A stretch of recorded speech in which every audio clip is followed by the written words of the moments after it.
The notification chimed just as the flight attendant poured Bordeaux into my crystal glass. I sat in first class, preparing for takeoff to the Maldives. I tapped my screen, launching the live surveillance feed from my Chicago estate. My mother, Barbara, stood on my icy driveway. She shoved my siblings' 6 children toward my front door. She wore a pristine white ski jacket, jamming her thumb against the doorbell. I pressed the microphone icon. "Mom, I am not home."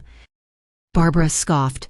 "Stop lying, Autumn. We are flying to Saint Moritz for an adults-only Christmas. You are single.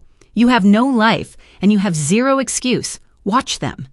She turned, marched to an idling luxury vehicle, and sped away, abandoning 6 shivering children in the freezing snow. I did not panic. I took a slow, deliberate sip of my wine and smiled. My mother thought she had successfully dumped her burdens onto her boring spinster daughter so she could enjoy a stolen vacation. She had absolutely no idea my front door was about to swing open, and the people waiting inside were not babysitters, but heavily armed federal agents. If you have ever had to completely sever ties with a toxic relative who mistook your discipline for weakness, what city are you watching from? Drop your answer in the comments below, and hit subscribe if you love seeing absolute justice served. To understand how that federal trap snapped shut on my front porch, we have to rewind the timeline exactly 3 months prior. It was late September, the oak leaves in Chicago just beginning to turn, when the structural integrity of my tolerance finally fractured. I am 34 years old, and I serve as a senior director of global supply chain risk management. My entire profession revolves around anticipating catastrophic failures before they happen. I analyze shipping routes, audit international vendor ledgers, and identify hidden liabilities that could collapse multinational corporations. I spend 50 hours a week assessing vulnerabilities and dismantling complex corporate illusions to find the brittle truth hidden underneath. I view the world entirely through a lens of metrics, structural integrity, and strict accountability. My biological family operates in the exact opposite hemisphere of reality. On a humid Sunday afternoon, my mother, Barbara, mandated one of her customary family dinners at my estate. I stood in my kitchen, gripping the edge of my marble island, watching the chaos unfold. Kelsey, my 32-year-old sister, lounged on my velvet living room sofa. She stared relentlessly into her phone screen, angling her face to capture the perfect lighting for a social media video.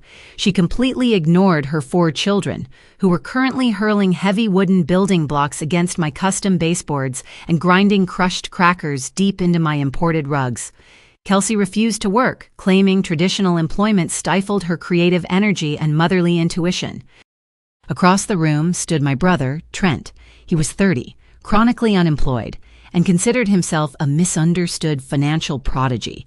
He leaned against my stone mantel, swirling a glass of my most expensive bourbon, holding court with his silent, enabling wife, Sloane. Trent possessed a string of bankruptcies and 2 children he barely supported, yet he carried himself with the bloated confidence of a Wall Street titan. Sitting at the head of my dining table, presiding over the destruction of my home, was our mother, at 62. Barbara functioned as the grand architect of their entitlement. She enabled her golden children, shielding them from the consequences of their spectacular financial incompetence, while treating me as a disposable safety net. I walked into the living room, carrying a heavy silver tray of appetizers.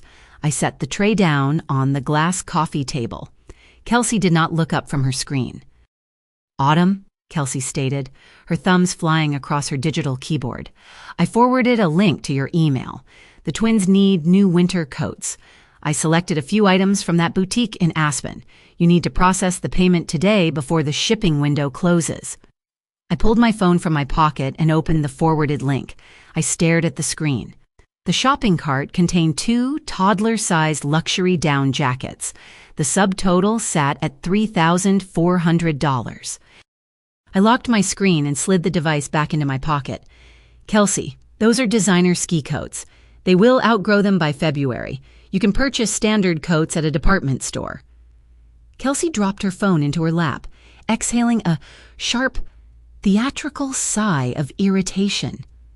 I am trying to curate a specific aesthetic for our holiday photos. I cannot put them in cheap nylon. Besides, you just received a promotion. It is not like you lack the capital."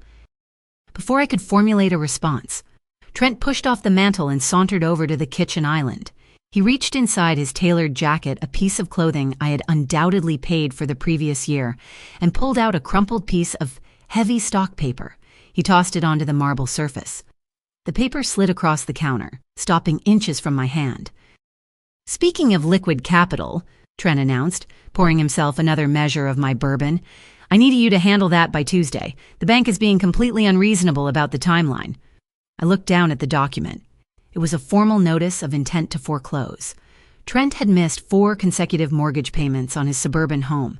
The arrears totaled $24,000.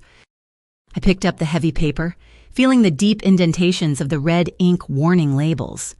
"Trent, you promised you would secure steady income after the logistics startup collapsed. I covered your property taxes in April. I cannot keep absorbing your massive housing debt." Trent scoffed, waving his glass dismissively. "My liquidity is temporarily tied up in a high-yield crypto venture. The market is just stabilizing. Working a corporate desk job like you do is for people who lack vision. Just bridge the gap for a few months.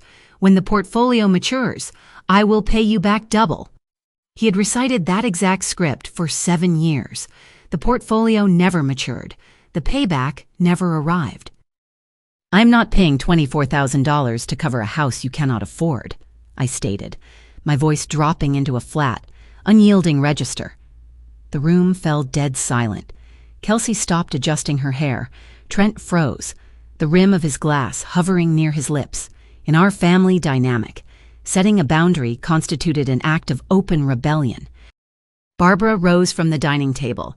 She smoothed the front of her cashmere cardigan and walked toward me, her eyes narrowing into cold, predatory slits. She did not yell. She utilized her favorite weapon, precision gaslighting. "Autumn, lower your voice," Barbara commanded, stepping into my personal space. She reached out and patted my cheek, a gesture dripping with profound condescension. "Look at this house. Look at the square footage you hoard all to yourself. You are 34 years old. You are single. You do not have a husband. You do not have children." She turned, gesturing expansively toward Kelsey and Trent, who were now watching the execution with smug satisfaction. "Your sister and brother are building actual legacies. They have real families to support. They have mouths to feed and futures to secure. What exactly do you need this money for? Another tailored pantsuit? Another lonely vacation?" Barbara stepped closer, dropping her voice to a harsh, venomous whisper. "You have no real responsibilities. Autumn, your resources belong to this family. If you refuse to support your own flesh and blood, you are nothing but a selfish, bitter spinster, punishing them for having the life you failed to build." The psychological strike landed exactly where she intended. It was a flawless manipulation tactic, designed to crush my self-worth and reassert my status as their silent financial workhorse. She weaponized my independence, twisting my disciplined lifestyle into a pathetic failure. I looked at my mother. I shifted my gaze to Kelsey, who was already tapping her phone screen to finalize her designer shopping cart. I looked at Trent, who offered a satisfied, arrogant smirk before taking another sip of the bourbon I had purchased. My internal risk management software analyzed the variables. If I initiated a shouting match, they would band together, paint me as the hysterical villain, and sabotage the remainder of my weekend. I calculated the cost of containment. I swallowed the insult. I pushed the burning indignity deep down into the hollow chambers of my chest, letting my expression flatline into absolute compliance. "Send me the wire routing numbers, Trent," I said quietly. I turned to Kelsey. "I will authorize the transaction for the coats." Barbara smiled, a triumphant, sickening curve of her lips. She patted my cheek one final time. "Good girl. Family protects family." They stayed for 3 more hours, devouring the meal I cooked and drinking the wine I provided, when they finally piled into their vehicles and drove away, leaving my estate covered in crushed food and spilled drinks. I retreated to my home office. I booted up my workstation. I logged into my primary checking account. My fingers hit the keyboard. executing a $24,000 wire transfer to halt Trent's foreclosure. I processed a $3,400 payment to the luxury boutique in Aspen. I watched my personal balances drop, the numbers vanishing into the black hole of their entitlement. I leaned back in my ergonomic chair and opened a secondary browser window. I navigated to a social media platform.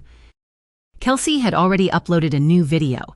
She stood in front of her suburban fireplace, wearing a pristine sweater, holding a steaming mug. The caption read, "Feeling incredibly blessed today. Hard work pays off, and the kids are going to look amazing in Aspen this winter. Mom boss, Joe luxury lifestyle." I clicked on Trent's profile. He had posted a photograph of his hand gripping the steering wheel of his leased vehicle. The caption read, "Another massive real estate hurdle cleared. Stay focused on the grind. Ignore the corporate slaves. Real wealth takes vision." Entrepreneur Satwanka unstoppable. They paraded their fabricated success to hundreds of online strangers, harvesting validation and praise. They built their towering digital egos on a foundation of my hard-earned capital. They believed I was blind, weak, and utterly broken to the yoke of their demands. I closed the browser, the blue light from the monitors casting long shadows across my glass desk. I did not shed a single tear. I sat in the absolute silence of my home, a supply chain auditor staring at a catastrophic structural flaw. I had contained the failure for a decade, but the pressure was building. I just needed to find the fracture point. The fracture point did not reveal itself through a dramatic confession. It arrived 2 months later, masked by the suffocating chaos of the fourth Thursday in November. I hosted our annual Thanksgiving dinner at my sprawling Chicago estate. The property features soaring, vaulted ceilings, imported mahogany flooring, and expansive glass walls overlooking the frozen lake. It projects order, precision, and quiet success. However, the moment my bloodline crossed the threshold, they dragged anarchy directly into my sanctuary. 6 children, ranging in age from 3 to 9, overran the house. Kelsey and Trent unleashed their offspring like a pack of feral animals, completely abdicating their parental duties the second they stepped out of the freezing wind. I watched from the kitchen island as 2 of Kelsey's boys treated my custom suede sofa as a trampoline, launching themselves onto the cushions with muddy boots. I sliced the roasted turkey, gripping the carving knife tight enough to turn my knuckles white. The ambient noise level in my home reached a deafening pitch, screams, thudding footsteps, and the relentless blare of a television cartoon echoed through the corridors. A sharp, violent crash shattered the commotion. I stepped out of the kitchen, in the center of the grand foyer. A heavy antique crystal vase lay in 1,000 jagged pieces across the hardwood floor. A soccer ball rolled lazily away from the wreckage. Kelsey stood 10 feet away, leaning against the marble archway. She did not flinch. She did not reprimand the child responsible. She simply extended her empty glass toward Trent, who held a bottle of my vintage Cabernet Sauvignon. Trent poured the expensive wine, filling her glass to the brim, entirely ignoring the destruction of my property. "Autumn," Kelsey called out, not bothering to look in my direction. "You should probably grab a broom before the twins step on that glass. They are running around barefoot." I stared at the shattered crystal, my jaw locked. I did not scream or demand accountability. I retrieved the broom, swept the jagged shards into a dustpan, and deposited the remains of a priceless heirloom into the garbage. I swallowed the burning indignity, sealing it away behind a neutral expression, and summoned them to the dining room. We gathered around the long, polished oak table. I presented a flawless culinary spread, the result of 2 days of meticulous preparation. They descended upon the food with ravenous entitlement. Trent anchored the opposite end of the table. He leaned back in his velvet chair, swirling the vintage wine, and held court. He chewed with his mouth open, gesturing expansively with a silver fork as he lectured the table on his fabricated financial prowess. "The landscape is shifting," Trent announced, adopting the pompous cadence of a seasoned executive. "You have to know how to leverage invisible capital. I have a massive upcoming investment finalizing before the end of the year. I am talking paradigm-shifting wealth. We are restructuring our entire portfolio to accommodate the influx of liquidity." I cut a piece of turkey, my eyes fixed on my plate. Trent's current portfolio consisted of leased vehicles, maxed-out credit cards, and a suburban home saved from foreclosure by my personal checking account. He possessed zero capital, invisible or otherwise. Yet. Sloane nodded eagerly beside him, validating his delusions. Barbara sat to my right. She ignored Trent's rambling and turned her predatory focus entirely onto me. She set her wine glass down and dragged her gaze up and down my torso. I wore a tailored charcoal suit, a garment representing the disciplined, high-level corporate environment I dominated. Barbara sneered, her upper lip curling in profound distaste. You are hosting a family holiday, autumn, yet you dress like you are walking into a boardroom to fire someone. Do you ever turn the corporate machine off? I prefer the structure, I replied, keeping my voice perfectly level. Barbara let out a dry, condescending laugh. Structure is a poor substitute for a husband. You can polish your floors and hoard your executive salary all you want, but a career will never keep you warm at night. She reached over, patting Kelsey's hand. Look at your sister. She understands the true value of a home. She creates life. You just manage spreadsheets.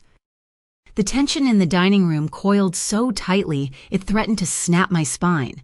They sat at my table, eating the food I prepared, drinking the wine I purchased, inside the estate I owned, and they used my generosity as a stage to perform their own superiority. I placed my fork down. I offered my mother a pristine, completely hollow smile. Excuse me for a moment. I need to clear the coats from the entryway. I stood up, desperate to escape the suffocating toxicity of the dining room. I walked into the grand foyer and gathered the mountain of designer winter wear they had haphazardly thrown over the banister upon arrival. I carried the heavy load of wool and cashmere down the hall toward the primary guest room. I tossed the garments onto the guest bed, moving to organize them onto hangers. I picked up Trent's designer overcoat. The fabric felt heavy and expensive. As I lifted the coat, the motion dislodged something hidden deep inside the interior breast pocket. A thick, folded piece of paper slipped from the silk lining. It fluttered downward, landing silently on the Persian rug. I knelt and picked it up. The paper felt distinct. It was not a flimsy retail receipt or a standard grocery bill.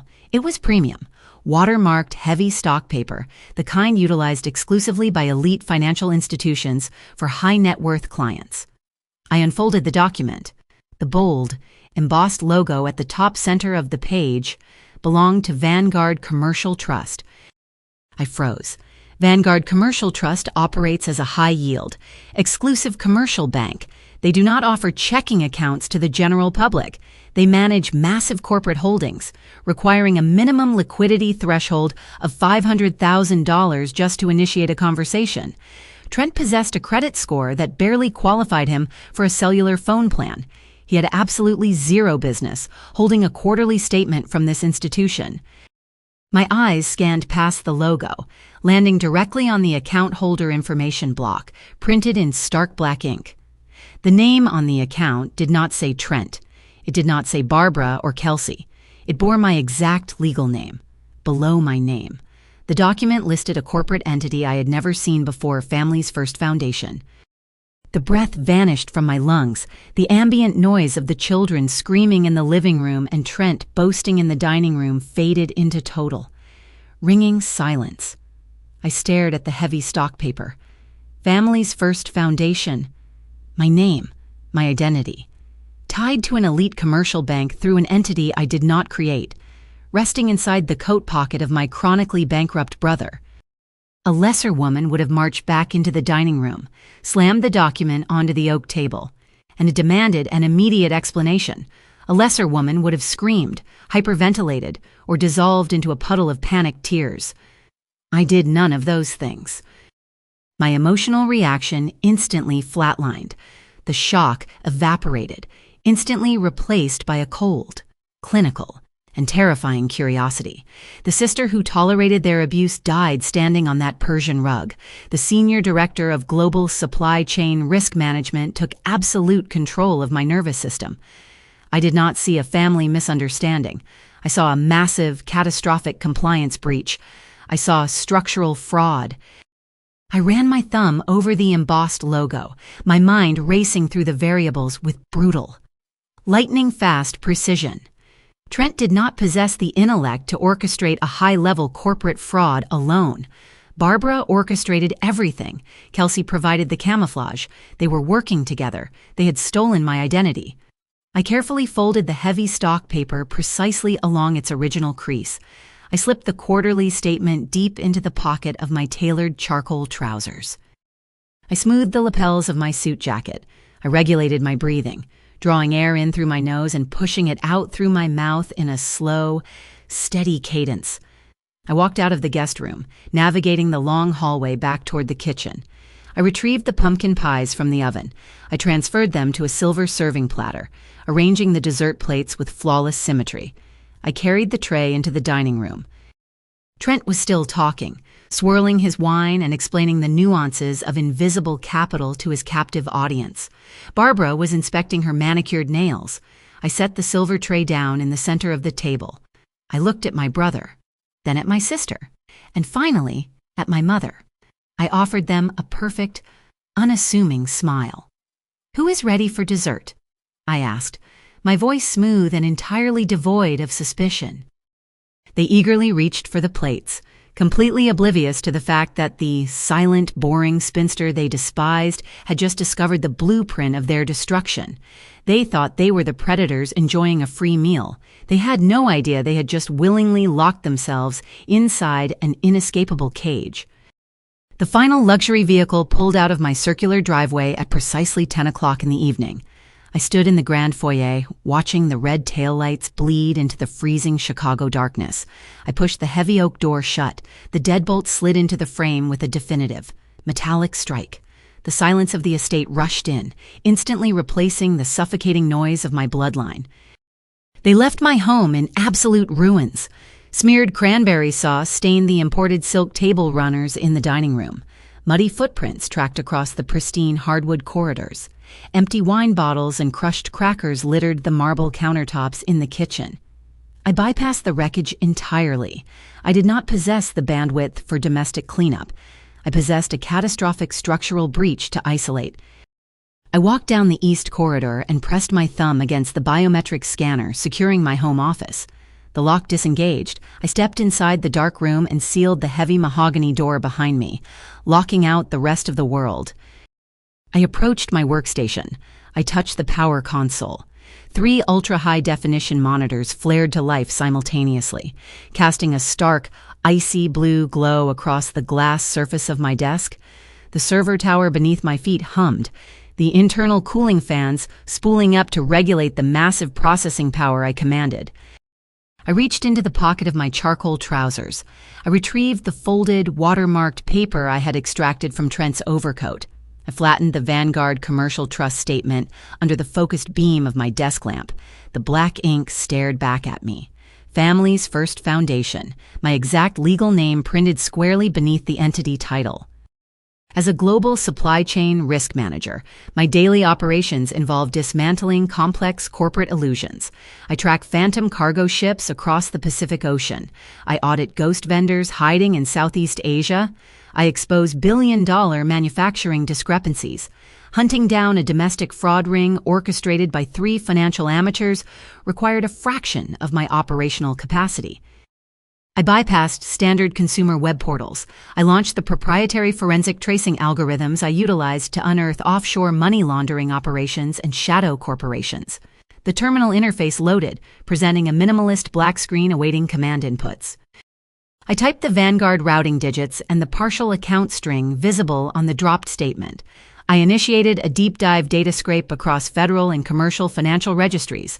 The algorithms deployed, tunneling aggressively through the digital architecture of the American banking system. Lines of encrypted data cascaded down my center monitor like a digital waterfall. I sat perfectly still. My breathing slowed to a measured, rhythmic cadence while the software compiled the scattered puzzle pieces. Within 12 minutes, the progress bar locked at 100%. The screen fractured into a dozen different windows, populating the labyrinth of deceit my family had meticulously constructed. I opened the primary incorporation file, Family's First Foundation, the entity registered in the state of Delaware exactly 11 months prior. I pulled the articles of organization. The executive board roster materialized on the screen in stark, undeniable text. President Barbara, Secretary Kelsey, Treasurer Trent. They held all the operational control. They controlled the checking accounts, managed the debit cards, and retained total administrative privileges. But elite commercial banks demand a primary guarantor, a high-net-worth individual possessing an immaculate financial history, to absorb the institutional liability.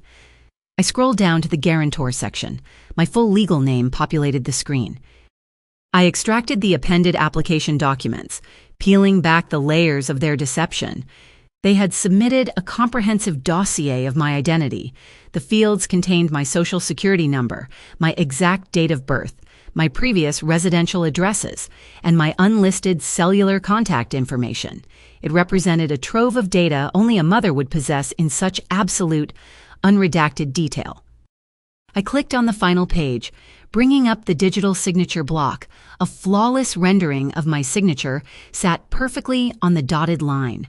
I zoomed in, scrutinizing the vector strokes. It constituted a masterful forgery, accurately mimicking the sharp upward slant of my initials. Barbara had likely traced the stroke from a discarded birthday card or a stolen bank slip.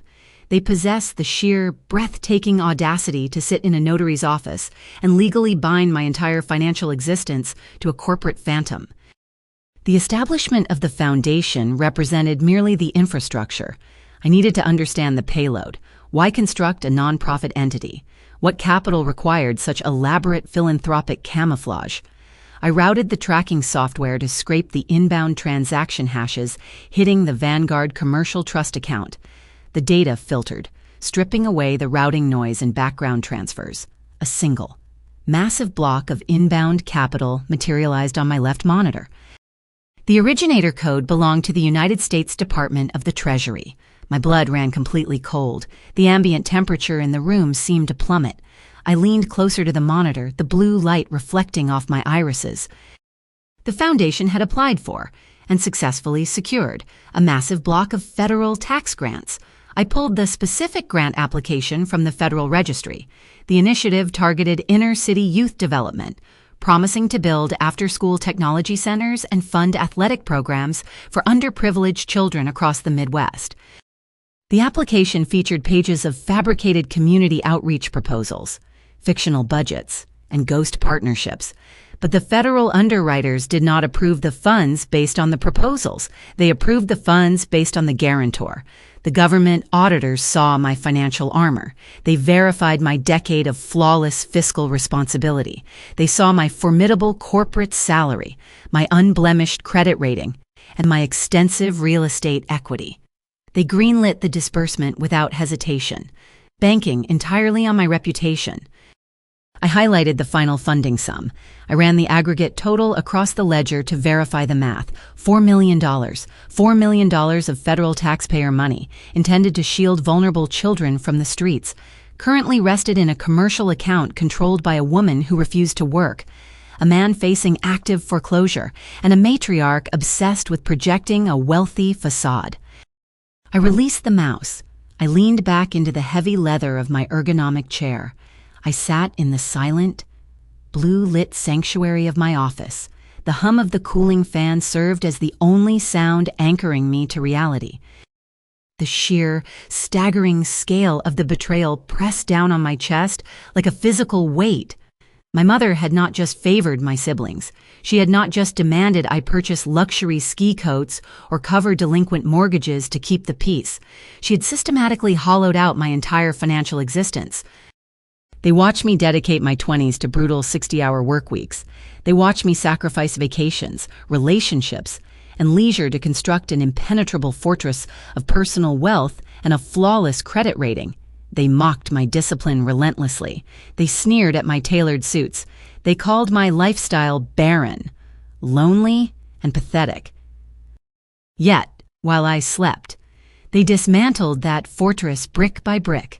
They hijacked the equity of my life's work to fund their own delusions of grandeur. They traded my freedom for their luxury. I stared at the glowing digits on the monitor. $4 million. A civilian would dial emergency services. A civilian would burst into tears, call their mother, and scream into the telephone demanding an explanation. A civilian would panic about the impending federal audits and the threat of prison time. I am not a civilian. I am a risk manager. I did not feel heartbreak. I felt the frigid, calculated thrill of an apex predator identifying a terminal vulnerability.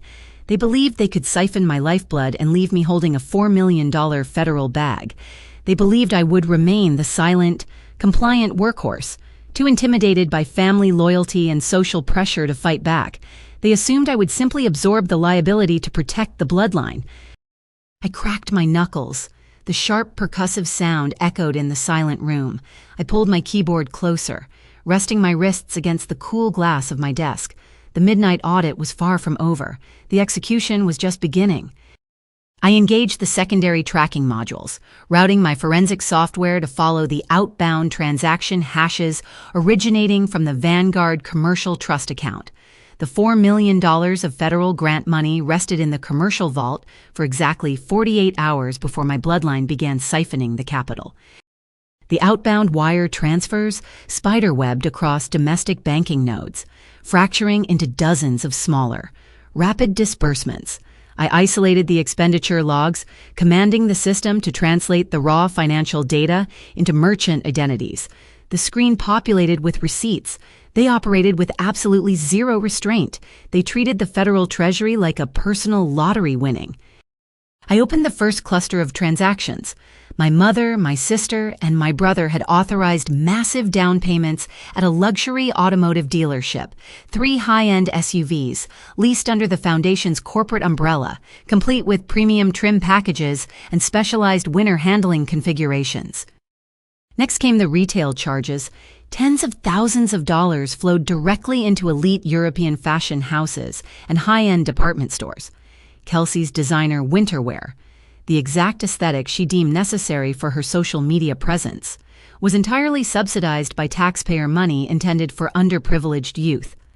I scrolled past the automotive leases and the wardrobe acquisitions. A massive recreational expenditure halted my cursor. A single wire transfer for $100,000 routed through a boutique travel concierge service. I decrypted the booking confirmation, extracting the itinerary details. The invoice detailed a private, non-refundable alpine chalet located in Saint Moritz, Switzerland. The reservation secured the property from the 20th of December through the 2nd of January. It included private chefs, elite ski passes, and first-class international airfare. Barbara's taunt from the dining room echoed in the quiet space of my office. You have no real responsibilities. Autumn, your resources belong to this family. She intended to abandon her grandchildren in Chicago, utilize my identity to steal federal capital, and spend Christmas in the Swiss Alps, parading around a luxury chalet in stolen cashmere. However, the automotive leases, the designer wardrobes, and the Swiss vacation amounted to a mere fraction of the stolen federal grants. A massive bulk of the capital remained unaccounted for. I adjusted my search parameters, running a sweep on the remaining funds. My forensic auditing software emitted a sharp, dissonant chime. A crimson banner flashed across the primary monitor, illuminating my face in a harsh red glow. The system triggered a Level 4 threat protocol. I leaned forward, narrowing my eyes at the flagged transaction.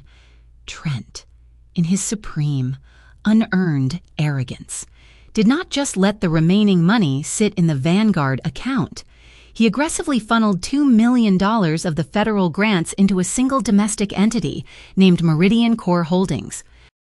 At the Thanksgiving table, Trent had boasted about his financial vision. He had bragged about a massive upcoming investment, lecturing me on paradigm-shifting wealth and invisible capital. He genuinely considered himself a visionary. In reality, he bypassed basic due diligence and injected $2 million of stolen taxpayer capital blindly into an unverified Dropbox, promising rapid, impossible quarterly returns. I cross-referenced Meridian Core Holdings against the Federal Financial Crimes Database. I bypassed the standard public registries and tapped directly into the restricted oversight ledgers I utilized for international supply chain compliance. The results cascaded down my screen, systematically stripping the oxygen from the room. Meridian Core Holdings did not manage investments. It did not trade commodities. It operated as a blacklisted money laundering front. The federal database indicated the entity served as a domestic washing machine for a sprawling narcotics syndicate.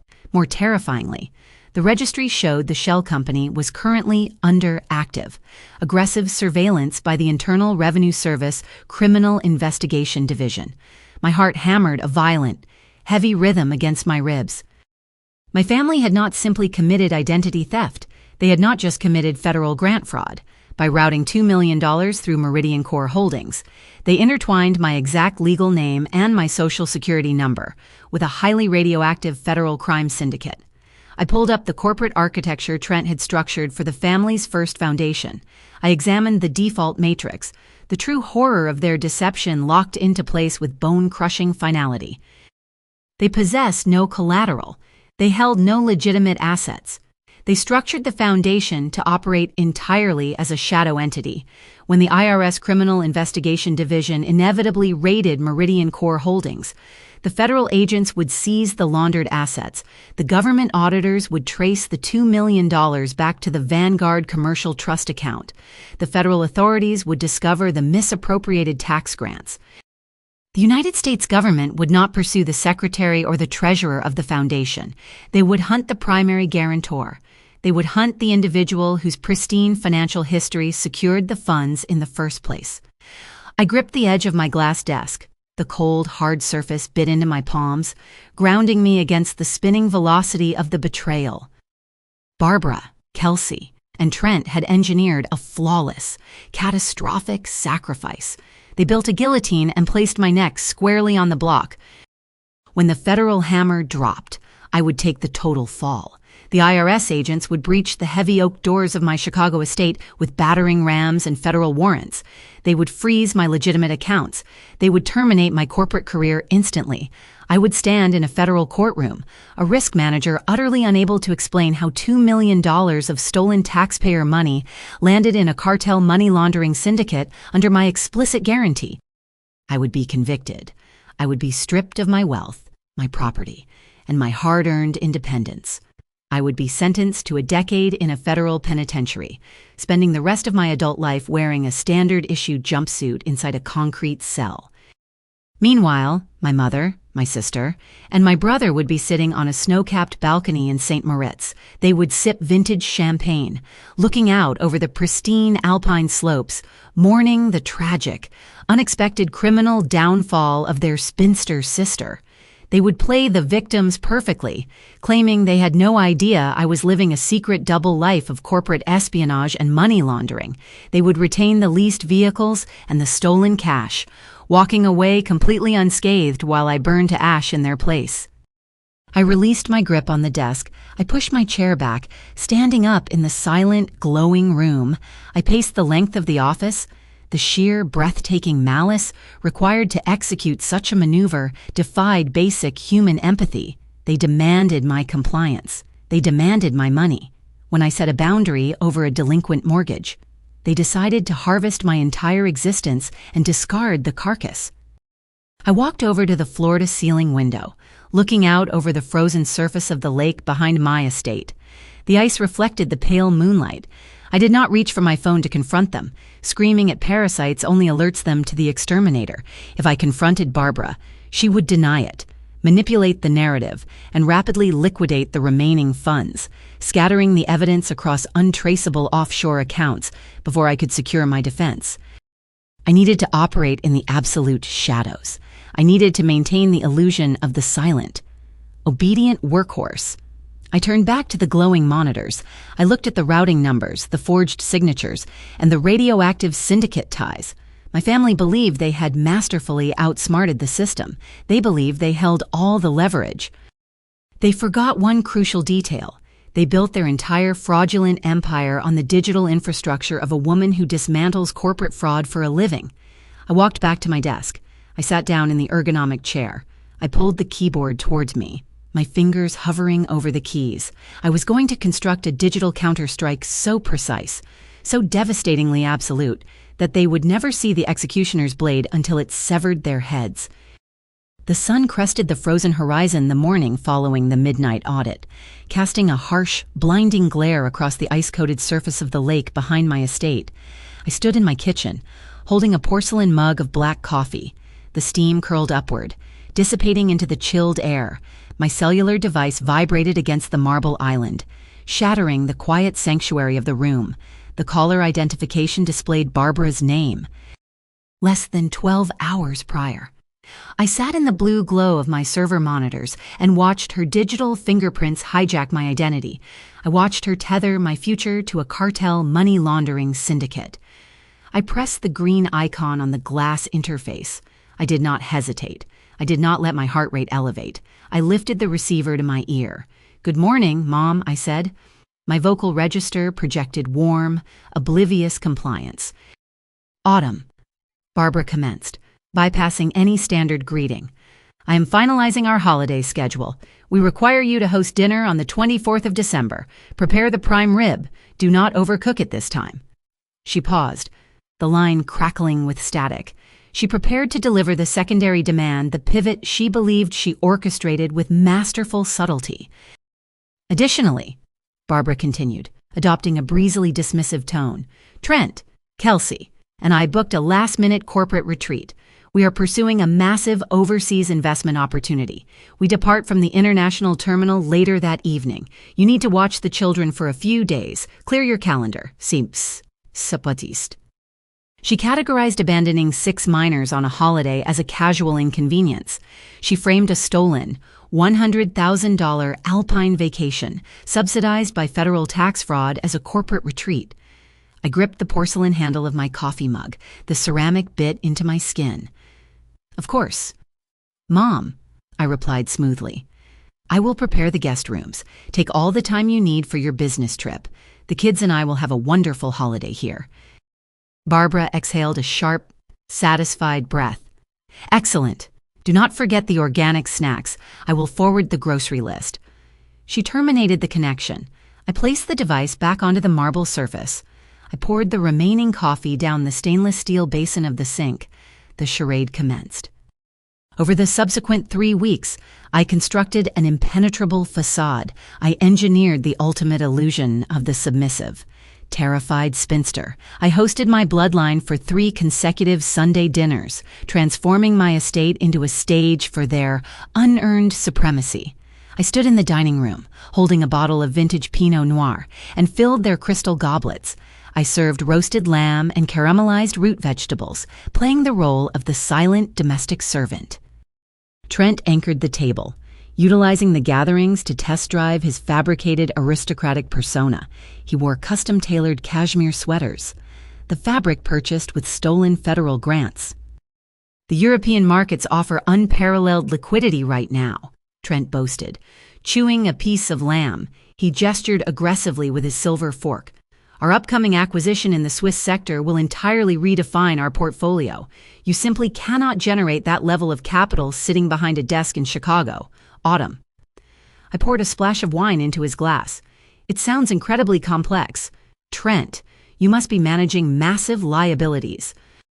"Managing liabilities requires instinct," Trent sneered, completely missing the irony. "I insulate my assets. I position the risk where it cannot touch me." He smiled, a wide, predatory grin, believing he cleverly referenced my impending federal destruction right to my face. He thought he danced on my grave. Kelsey sat adjacent to him, scrolling rapidly through her social media feed. "I secured the reservations for the private chefs at the chalet," she announced, not looking up from her screen. "I need to ensure the background lighting highlights the snow-capped peaks for my video streams. My followers expect a specific winter aesthetic." Barbara observed her golden children with profound maternal pride. She sipped her wine, turning her cold, calculating gaze toward me. "I hope you are taking notes, Autumn," Barbara remarked, her tone laced with patronizing pity. "Your siblings operate at an elite echelon. Perhaps if you observed their ambition, you might eventually build a life worth documenting." "I am taking extensive notes, Mom," I replied. I offered a placid, completely hollow smile. "I document everything." They laughed, The sound echoed off the vaulted ceilings of my estate. They devoured the food, consumed the wine, and exited my property, leaving the dining room in ruins. They drove away in their leased luxury vehicles, utterly intoxicated by their perceived dominance. They believed I spent my evenings cleaning their wreckage and wallowing in my isolated, barren existence. They failed to comprehend the mechanics of a risk management director operating off the clock. The moment the deadbolt engaged, the compliant daughter vanished. I retreated to my home office. I booted the encrypted servers. The ambient blue light washed over my face. I transitioned from the prey into the executioner. I did not merely gather evidence. I operated with the ruthless, microscopic precision of a forensic surgeon amputating a necrotic limb. I needed to ensure that when the federal hammer dropped, the impact struck my family with inescapable, bone-crushing totality. I accessed the federal grant applications they submitted to the United States Department of the Treasury. I utilized a backdoor decryption protocol to peel back the surface text. I extracted the hidden metadata embedded within the digital document files. The data did not lie. The keystrokes, the document creation timestamps, and the submission codes generated a flawless digital footprint. I traced the origination point. The application bounced through a local internet service provider. I mapped the media access control address directly to the primary router installed in Barbara's suburban residence. She forged my signature while sitting on her own living room sofa. I captured the screen, securing the raw data into an encrypted partition.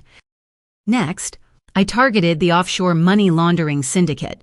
Trent routed $2 million from the Vanguard Commercial Trust into Meridian Core Holdings.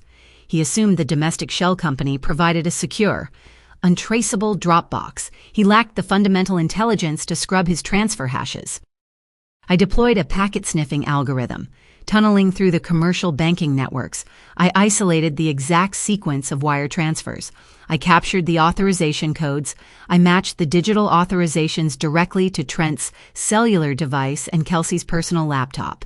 I mapped the flow of the stolen taxpayer capital step by step, proving they knowingly injected the funds into a criminal artery monitored by the Internal Revenue Service. Night after night, while the winter storms battered the glass panes of my office windows, I built the trap. I aggregated the captured internet protocol addresses, the forged metadata, the routing hashes, and the merchant receipts for their luxury alpine vacation. I compiled the raw intelligence into a cohesive, structured format. I drafted a 100-page master dossier. I did not write a narrative. I did not include emotional grievances or personal accusations. Federal agents disregard family drama. Federal agents respond to math. I structured the dossier as a lethal, objective corporate audit. I categorized the crimes aggravated identity theft, wire fraud, and international money laundering.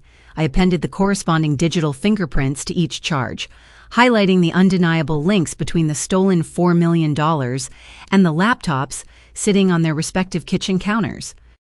I printed the physical documents on heavy stock paper. The industrial printer hummed rhythmically in the corner of the room, spitting out page after page of their destruction. I bound the pages into a thick, imposing black portfolio. I placed the heavy dossier in the center of my glass desk.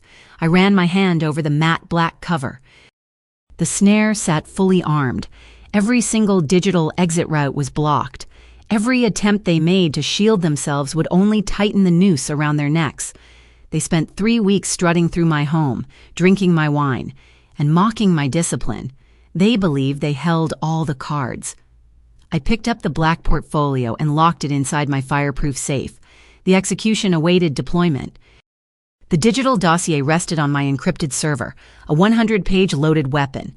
I had spent the first 3 weeks of December playing the obedient, smiling daughter. I poured their wine, carved their roast beef, and absorbed their relentless, arrogant bragging about their upcoming European business trips, all while silently logging every internet protocol address and routing hash they generated. I possessed the blueprint of their destruction.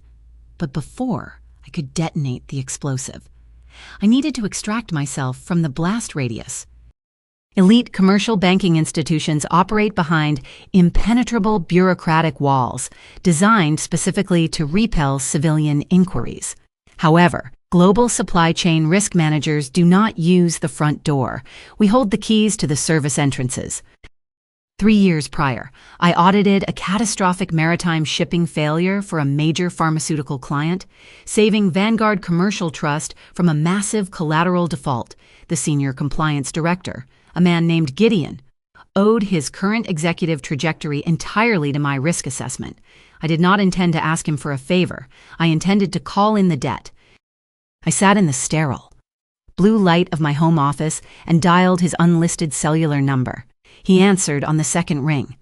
I bypassed standard corporate pleasantries and transmitted a secure, encrypted data packet directly to his terminal. "Open the file, Gideon," I instructed, my voice dropping into a flat, commanding register. I listened to the rapid clicking of his keyboard over the secure line. I walked him through the architecture of the fraud. I directed his attention to the metadata embedded within the digital signature securing the $4 million in federal tax grants. I cross-referenced the document's timestamp against my corporate security badge logs. I provided undeniable, hard-coded proof that I stood inside a secure Manhattan boardroom, surrounded by a dozen executives. At the exact second my signature generated from a residential router in suburban Chicago, I presented the geolocation data, matching the internet protocol address directly to Barbara's living room. Gideon fell silent. The rhythmic clicking of his keyboard stopped.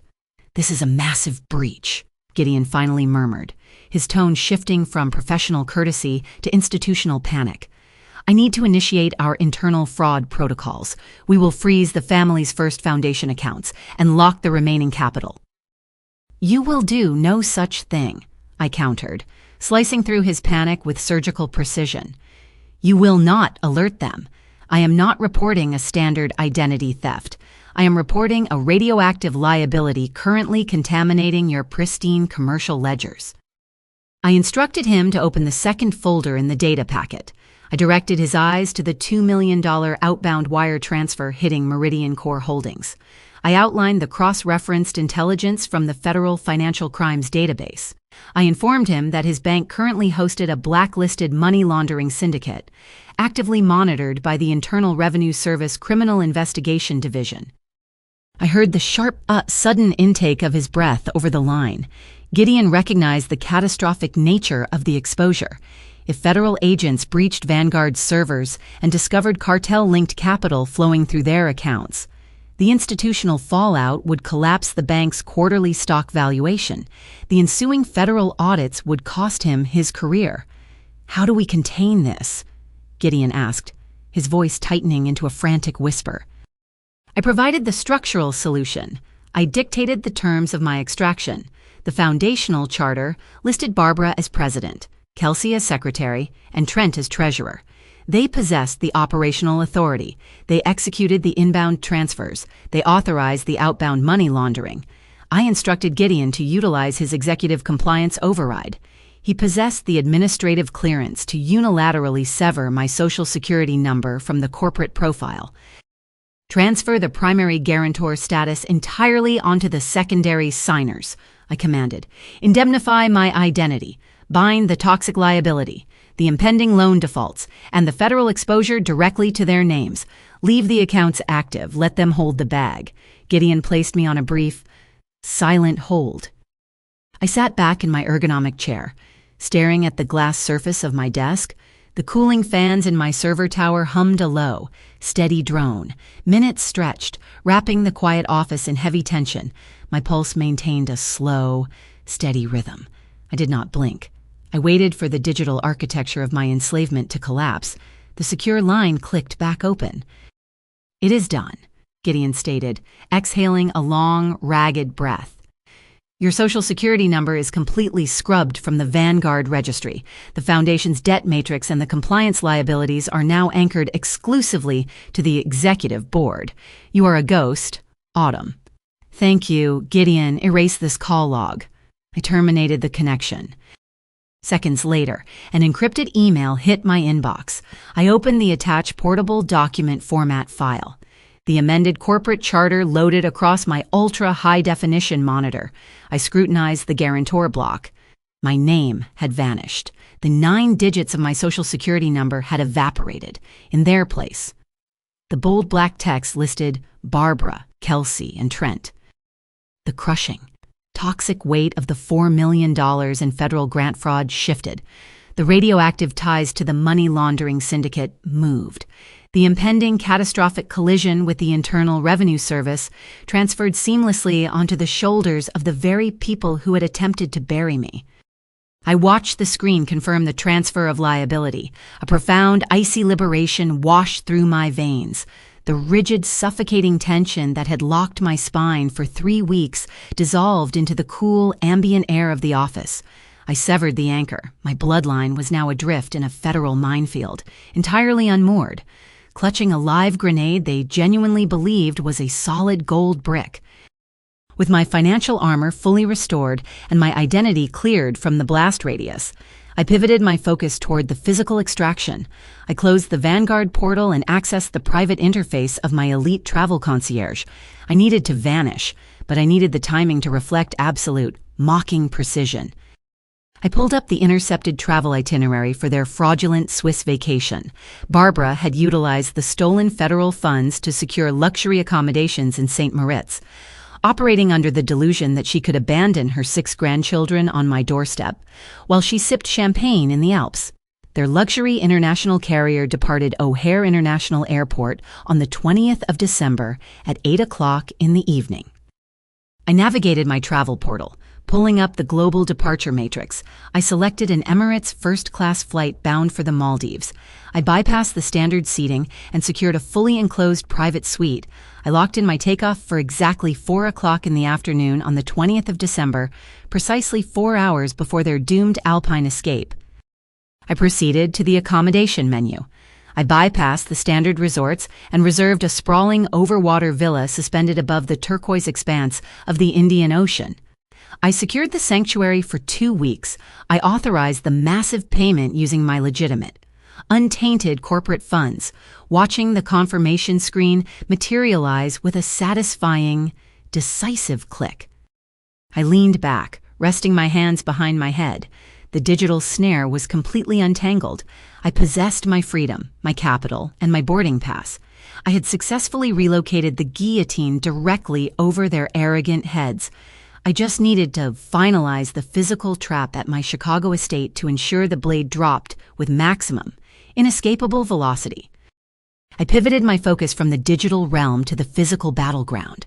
My sprawling Chicago estate represented a massive, tangible vulnerability. Barbara intended to weaponize my square footage, utilizing my home as a free dumping ground for 6 undisciplined children while she gallivanted across the Swiss Alps. I refused to let her contaminate my property. I needed to liquidate my physical presence in the city, but I required absolute, impenetrable silence. Listing the estate on the public market would trigger automated alerts, generate unwanted foot traffic, and instantly tip off my family to my extraction. I bypassed traditional real estate brokers entirely. I accessed a restricted commercial registry and contacted a federal holding company specializing in the acquisition and management of seized domestic assets. They possessed massive liquid capital and operated with aggressive, off-market discretion. I initiated a secure video conference with their regional acquisition director. I offered the property at a flat 10% discount under the current market appraisal value in exchange for a rapid, cash-only closing. I transmitted the architectural blueprints, the structural inspections, and the comprehensive property appraisals directly to his terminal. He reviewed the data, recognized the highly lucrative margin, and agreed to the financial terms within 15 minutes. I stipulated one non-negotiable condition: the title transfer, the final closing execution, and the physical possession of the property must occur on the 26th of December. For the 24th of December, the exact day my bloodline planned their arrogant holiday drop-off, the estate remained strictly and legally under my control. The director authorized the addendum without hesitation, transmitting the digital paperwork through a secure portal. I executed the digital signatures on the transfer deeds. The physical anchor tying me to Chicago dissolved into thin air. The house was sold, but I needed to populate it for the impending reception. I opened a highly classified, encrypted federal portal I occasionally utilized for high-level supply chain whistleblower compliance reports. I bypassed the standard intake forms and routed my transmission directly to the Internal Revenue Service Criminal Investigation Division in Washington. I addressed the communication specifically to Special Agent Mitchell. He served as the lead investigator currently hunting the Meridian Core Holdings syndicate. He possessed a pristine reputation for being methodical, stoic, and absolutely relentless in his pursuit of domestic money laundering. He had spent 18 months attempting to breach the cartel's domestic washing machine, fighting through layers of corporate obfuscation. I decided to hand him the operators on a silver platter. I uploaded the 100-page master dossier. I attached the forged federal grant applications, the Vanguard Commercial Trust routing hashes, and the precise digital fingerprints linking Barbara, Kelsey, and Trent directly to his blacklisted syndicate. I provided the undeniable forensic proof that my family utilized stolen taxpayer capital to fuel the criminal enterprise. I did not stop at providing digital evidence. I provided the physical intercept coordinates. I typed a sterile, clinical message detailing the exact time and location where the primary suspects of his money laundering investigation would surface. I outlined their plan to abandon 6 minors on my front porch on the 24th of December before attempting to flee the jurisdiction via an international flight to Switzerland. I provided the license plate numbers of their leased luxury vehicles, their passport identifiers, and their flight manifests. I pressed the transmission key. The progress bar filled, delivering the explosive intelligence directly into Mitchell's secure inbox.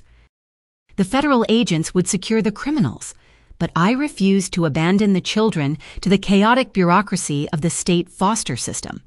Kelsey and Trent wielded their offspring as social media props, subjecting them to a toxic environment completely devoid of discipline or structure. The children possessed estranged biological fathers, men forcefully pushed out of the picture by Barbara's aggressive legal manipulation and Kelsey's manufactured chaos. I accessed public family court records, tracking down the 3 men. They were strict, working-class individuals who had spent years fighting losing battles against my family's fabricated wealth and expensive legal counsel. I leveled the playing field. I contacted a top-tier family law firm in downtown Chicago, an agency known for aggressive, scorched-earth litigation. I retained their 3 most ruthless partners, wiring a non-refundable retainer of $150,000 from my untainted corporate accounts. I instructed the attorneys to draft ex parte emergency custody orders. I provided them with a redacted version of the financial dossier, proving the mothers and the custodial father were currently under active federal investigation for massive tax fraud and international money laundering. I proved the primary caregivers presented an imminent, catastrophic flight risk, possessing one-way international tickets funded by illicit capital. The attorneys moved with lethal velocity, armed with irrefutable federal evidence.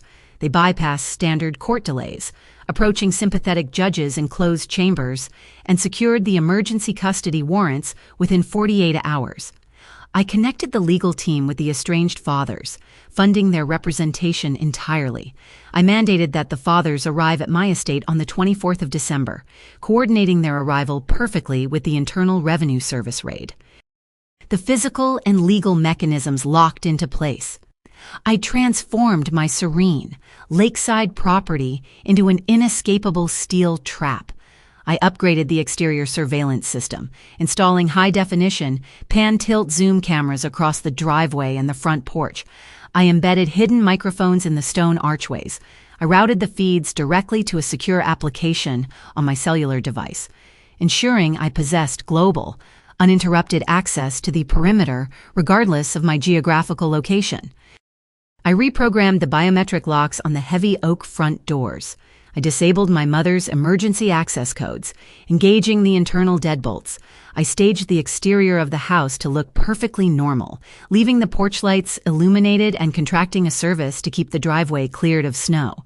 It looked like a welcoming, warm sanctuary, ready to receive a holiday visit. In reality, it operated as a baited cage. My family intended to execute a hit and run, dumping their responsibilities onto the frozen concrete before speeding off to the airport. They expected a compliant, overwhelmed sister to open the door, accept the heavy burden, and wave goodbye as they departed for their stolen luxury vacation. I visualized the moment the heavy oak door would finally swing open. I pictured Barbara's arrogant sneer melting into absolute, paralyzing terror when she realized she was not facing her boring, spinster daughter. She would face the hardened tactical windbreakers of federal agents. Kelsey and Trent would face the strict, uncompromising fathers of the children they neglected. I sat in my home office, the blue light of the monitors reflecting off my retinas. The real estate checkmate was complete. I controlled the digital ledgers. I controlled the federal timeline. I controlled the physical ground. The foundation of their delusion was entirely hollowed out. I simply waited for them to step onto the trapdoor. The timeline advanced to the 23rd of December. A brutal winter storm front stalled over the Chicago skyline, burying the city streets in a thick layer of ice. Inside my estate, the ambient temperature remained perfectly regulated, but the digital atmosphere on my cellular device turned frantic. My bloodline vibrated with a toxic, manic excitement. My phone screen illuminated continuously, displaying a relentless barrage of text messages from Barbara. She treated my device like a high-priority corporate dispatch terminal, issuing commands with zero regard for my schedule. Make sure the pantry contains the gluten-free oat bars. The twins refuse to consume standard carbohydrates.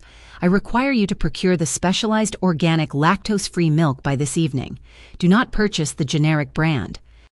We will drop the children at 4 o'clock tomorrow afternoon. Have dinner prepared. We are operating on a tight schedule. I read the text messages, my thumb hovering over the glass screen. I pictured her standing in the master bedroom of her suburban residence, surrounded by the open designer luggage she leased using stolen federal capital.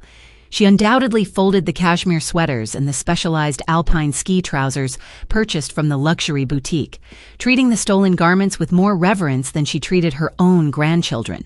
She operated under the absolute delusion that she wielded supreme authority. She believed she had successfully indentured her eldest daughter into serving as a complimentary childcare facility, freeing her to jet off to the Swiss Alps. I typed a 2-word response. Understood. Mom. I did not navigate to the grocery store. I did not procure the specialized milk or the gluten-free oat bars. I placed my device face down on the marble kitchen island and picked up my coffee mug. 30 minutes later, the device vibrated against the stone surface. The incoming caller identification displayed Trent's name. I tapped the screen and accepted the transmission, lifting the receiver to my ear. Autumn, Trent announced. He did not offer a greeting. He spoke loudly, projecting his voice over the background noise of revving engines and honking horns. I am currently navigating traffic in the new vehicle. The handling on this machine surpasses anything I have ever driven. He referenced the high-end SUV leased through the fraudulent non-profit foundation. He paraded a federal crime through the crowded streets of Chicago, believing he commanded respect. I assume you are preparing the guest rooms, Trent continued, his tone dripping with unearned superiority. Sloan packed the kids' luggage. You just need to follow the itinerary she included in their bags. Maintain their schedule. I received the instructions, I replied, keeping my vocal register entirely flat. Trent let out a sharp, arrogant scoff.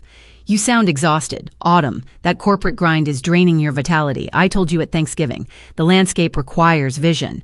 I finalized my capital restructuring this morning, while you are sitting in endless board meetings. Analyzing supply chains for a fixed salary. I am executing passive revenue streams. Working smart beats working hard. You should take notes. He lectured a senior director of risk management on financial strategy. He boasted about his prowess while actively sitting in a vehicle funded by stolen tax grants, completely oblivious to the radioactive money laundering syndicate anchored to his name. The sheer, unadulterated entitlement radiating through the cellular connection bordered on clinical insanity. I will keep that strategy in mind. Trent, I stated smoothly. We launch for Saint Moritz tomorrow evening, he bragged, inflating his chest. First-class transatlantic. The chalet features a private chef. Try not to let the kids destroy your pristine hardwood floors while we secure our alpine investments. He terminated the connection, hanging up without waiting for a farewell. I lowered the phone. I felt zero pity.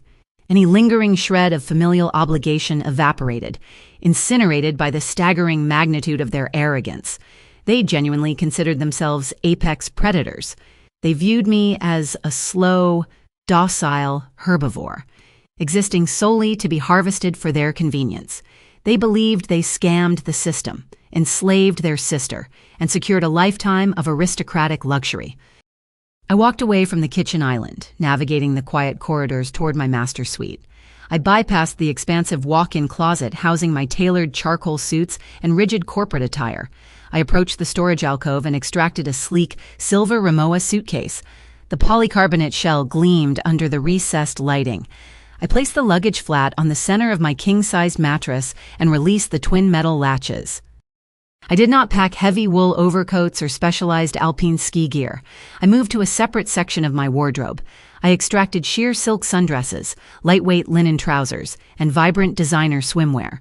I folded the garments with meticulous precision, layering them inside the suitcase. I added a wide-brimmed sun hat and a pair of polarized sunglasses. I placed my passport into the secure interior pocket. My flight to the Maldives required a vastly different uniform than the freezing, concrete environment of Chicago. I secured the internal compression straps, locking the summer attire tightly into place. I closed the Rimowa suitcase, pressing the metal latches down until they engaged with a definitive, echoing snap. I gripped the telescopic handle and rolled the luggage into the grand foyer, positioning it precisely next to the heavy oak front door. The physical extraction required finalizing the staging of the property. I left the Rimowa suitcase by the entrance and initiated a final walkthrough of the sprawling estate. The federal holding company took legal possession of the property in exactly 72 hours. I needed to sanitize my presence. I entered the primary guest room, the space Barbara demanded I prepare for her grandchildren. I stripped the fitted sheets, the heavy duvet, and the pillowcases from the mattress. I folded the bare linens and deposited them into a plastic refuse bin. I stripped the secondary and tertiary guest rooms, removing every ounce of hospitality from the quarters. The mattresses sat barren, exposing their stark white fabric. I navigated to the main floor, walking through the expansive living room. I collected the few remaining personal photographs resting on the stone mantel images, capturing a fabricated family unity that never truly existed. I dropped the framed pictures into a shredding receptacle. I dismantled the last remnants of my emotional investment in the bloodline. I approached the primary climate control terminal mounted on the hallway wall. The digital display indicated a comfortable 72 degrees. I tapped the glass interface. Overriding the automated scheduling matrix, I dropped the internal temperature down to 55 degrees. I listened as the massive subterranean furnace powered down. The ambient hum of forced hot air ceased. The frigid chill of the Chicago winter immediately began bleeding through the glass window panes, steadily draining the warmth from the structure. The house transformed from a sanctuary into a sterile, unforgiving holding cell. I returned to the grand foyer. I stood in the center of the marble floor, absorbing the profound, echoing silence of the empty estate. I checked the exterior surveillance feeds on my cellular device. The high-definition cameras monitored the snow-covered driveway, the perimeter gates, and the front porch. The digital trap remained fully armed and operational. Special Agent Mitchell possessed the intercept coordinates. The family court attorneys possessed the emergency custody warrants. I pulled my heavy wool overcoat from the closet and slid my arms through the sleeves. I gripped the handle of the Rimowa suitcase. I stepped out onto the front porch, the biting winter wind instantly cutting across my cheeks. I pulled the heavy oak door shut behind me. I inserted the physical key into the deadbolt and turned the cylinder. The heavy steel locking mechanism engaged with a sharp, brutal clank. I walked down the icy steps toward my waiting private transport, leaving the property perfectly silent, entirely dark, and waiting patiently for the storm. The private transport glided to a seamless halt outside the International Departure Terminal at O'Hare International Airport. I pushed the heavy passenger door open, stepping out of the heated leather interior and directly into the biting crosswinds of the Chicago winter. I gripped the telescopic handle of my silver Rimowa suitcase. I bypassed the sprawling, chaotic lines of frantic holiday travelers dragging oversized luggage and wrestling with screaming toddlers. I approached the priority security checkpoint, presenting my boarding pass and identification to the stern-faced agent. The velvet ropes parted. I navigated the advanced scanning machines with the frictionless, practiced efficiency of a seasoned corporate traveler. My belongings rolled across the stainless steel tables without triggering a single alarm. I remained entirely unburdened, both physically and legally. I proceeded down the bustling concourse, steering my suitcase away from the relentless terminal noise and slipping through the frosted glass automated doors of the Emirates first-class lounge. The atmosphere shifted instantly. The frantic, echoing chaos dissolved into a hushed, insulated tranquility. I approached the polished marble counter, ordered a warm vanilla latte, and settled into a secluded leather armchair positioned near the expansive floor-to-ceiling windows. I observed the massive commercial jets taxiing across the frozen, snow-swept tarmac. I lifted the porcelain cup, the steam carrying the rich scent of espresso and vanilla bean, and took a slow, methodical sip. I did not check my corporate emails. I did not review supply chain risk matrices. I simply sat in the quiet, climate-controlled luxury of the lounge, feeling my pulse maintain a steady, unshakable rhythm. 30 minutes elapsed. The public address system chimed, emitting a soft melodic tone before a polished voice announced the boarding call for my flight to the Maldives. I finished my beverage, set the empty porcelain cup onto the glass table, and walked toward the departure gate. I scanned my documentation and stepped onto the jet bridge. The enclosed, ribbed corridor led directly to the upper deck of the massive aircraft. A flight attendant clad in an immaculate uniform greeted me by name, escorting me down the plushly carpeted aisle to my private suite. The space offered absolute, uncompromising seclusion. I slid my silver suitcase into the designated storage compartment and lowered myself into the oversized, cream-colored leather seat. I ran my fingertips across the polished walnut armrest, absorbing the tactile reality of my extraction. I pressed a button on the console, and the mechanized privacy doors slid shut, sealing me inside my own quiet sanctuary. The flight attendant returned moments later, carrying a silver serving tray. She poured a measure of vintage Bordeaux into a crystal glass and set it on my console. I offered a polite nod of gratitude. Just as I reached for the delicate stem of the crystal glass, the screen of my cellular device illuminated, casting a harsh glare against the dim, ambient lighting of the suite. The notification tone pierced the quiet cabin. It was the specific, customized chime tied to the perimeter surveillance application monitoring my Chicago estate. The execution timeline aligned perfectly. I tapped the notification banner. The application launched, routing the encrypted, high-definition video feed directly from my front porch to my device. The screen presented a stark, freezing tableau. Snow blew horizontally across my driveway, coating the concrete in a slick, treacherous layer of ice. 3 heavy luxury vehicles breached the perimeter gate. They plowed through the accumulating snow, their heavy tires spinning slightly before gaining traction. They aggressively maneuvered into my circular driveway, parking at chaotic, haphazard angles. I recognized the high-end trim packages immediately. Barbara, Kelsey, and Trent drove the exact SUVs leased using the stolen federal tax grants. They paraded their federal crimes directly onto my property. The heavy doors of the vehicles swung open. My mother, my sister, and my brother stepped out into the brutal winter wind. They wore pristine, absurdly expensive designer ski gear, plush white puffer jackets, fitted alpine trousers, and oversized polarized goggles resting on their heads. They dressed for the luxury chalets of Saint Moritz, entirely disconnected from the frozen, brutal reality of the Midwest. They did not walk up to the door alone. They reached into the heated leather interiors of their vehicles and yanked 6 children out into the freezing elements. The kids tumbled onto the icy concrete, wearing thin seasonal jackets and canvas sneakers, shivering instantly against the biting wind. Kelsey did not bend down to adjust her children's coats. Trent did not hold his son's hands. They operated with the frantic, dismissive energy of individuals discarding heavy refuse. Barbara assumed the lead. She marched up the stone steps, her heavy designer boots crunching aggressively against the ice. She shoved the 6 confused, shivering children onto my welcome mat, forcing them to huddle against the heavy oak doors. Barbara jammed her thumb against the doorbell. The electronic chime echoed in my earpiece, sharp and demanding. I held my phone in my left hand. I tapped the microphone icon on the interface, opening the two-way audio channel. "Mom," I spoke, keeping my vocal register smooth and entirely devoid of emotion. "I am not home." On the screen, Barbara's head snapped toward the camera lens, her breath plumed in thick white clouds in the freezing air. She scoffed, her upper lip curling into a familiar, venomous sneer. She leaned closer to the lens, her eyes flashing with unparalleled, staggering entitlement.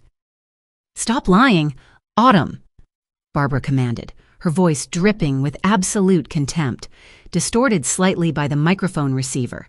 "We are flying to Saint Moritz for an adults-only Christmas. You are single, you have no life, and you have zero excuse. Watch them." She did not wait for a rebuttal. She did not offer a secondary contingency plan. She turned on her heel and marched back down the icy steps. She did not look back at the 6 children huddled on the porch. Kelsey and Trent were already retreating, practically sprinting toward the idling vehicles. The camera feed captured the sheer, intoxicating delusion of their perceived victory. Trent slid into the driver's seat of the lead SUV. Through the tinted windshield, the high-definition lens recorded him twisting his torso to face Kelsey in the passenger seat.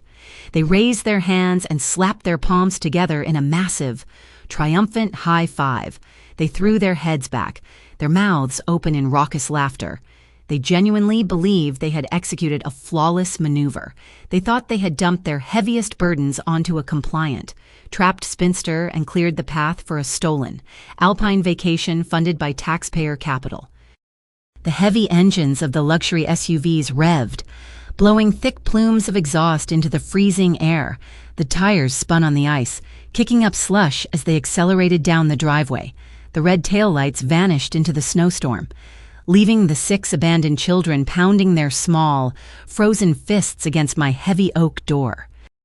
I did not speak through the microphone to comfort the children. I did not issue a command to stop my family. I knew exactly what waited on the other side of that deadbolt. I knew the exact sequence of events programmed to unfold within the next 30 seconds. I pressed my thumb against the lock icon on my screen. The surveillance application closed, plunging the device into blackness. I slid the phone into the pocket of my blazer. Outside the window of my private suite, the aircraft engine spooled up. A massive, vibrating roar resonated through the floorboards, vibrating through the soles of my shoes. The cabin crew announced the final clearance for departure over the intercom. I reached out and picked up the crystal glass from the console. I leaned back, pressing my head against the plush leather headrest. The massive commercial jet surged forward, accelerating down the runway with bone-crushing gravitational force. The landing gear severed contact with the tarmac. The aircraft pitched upward, tearing through the heavy, gray cloud cover of the Chicago winter and breaking into the brilliant, blinding sunlight of the upper atmosphere. I took a slow, deliberate sip of the vintage Bordeaux, the rich, complex notes washed over my palate. I looked out the window at the endless expanse of blue sky. I left the frozen city, the toxic bloodline, and the impending federal explosion far, far below. The illusion of their victory remained intact for a few more minutes, a fragile glass house suspended directly over an active volcano. I simply closed my eyes and let the aircraft carry me away. At 36,000 feet, my physical extraction was complete. But the digital trap was only beginning to snap shut. The aircraft leveled off, and the seatbelt chime echoed softly through the first-class cabin, signaling the transition into cruising altitude. I reached into my leather tote bag and retrieved my tablet.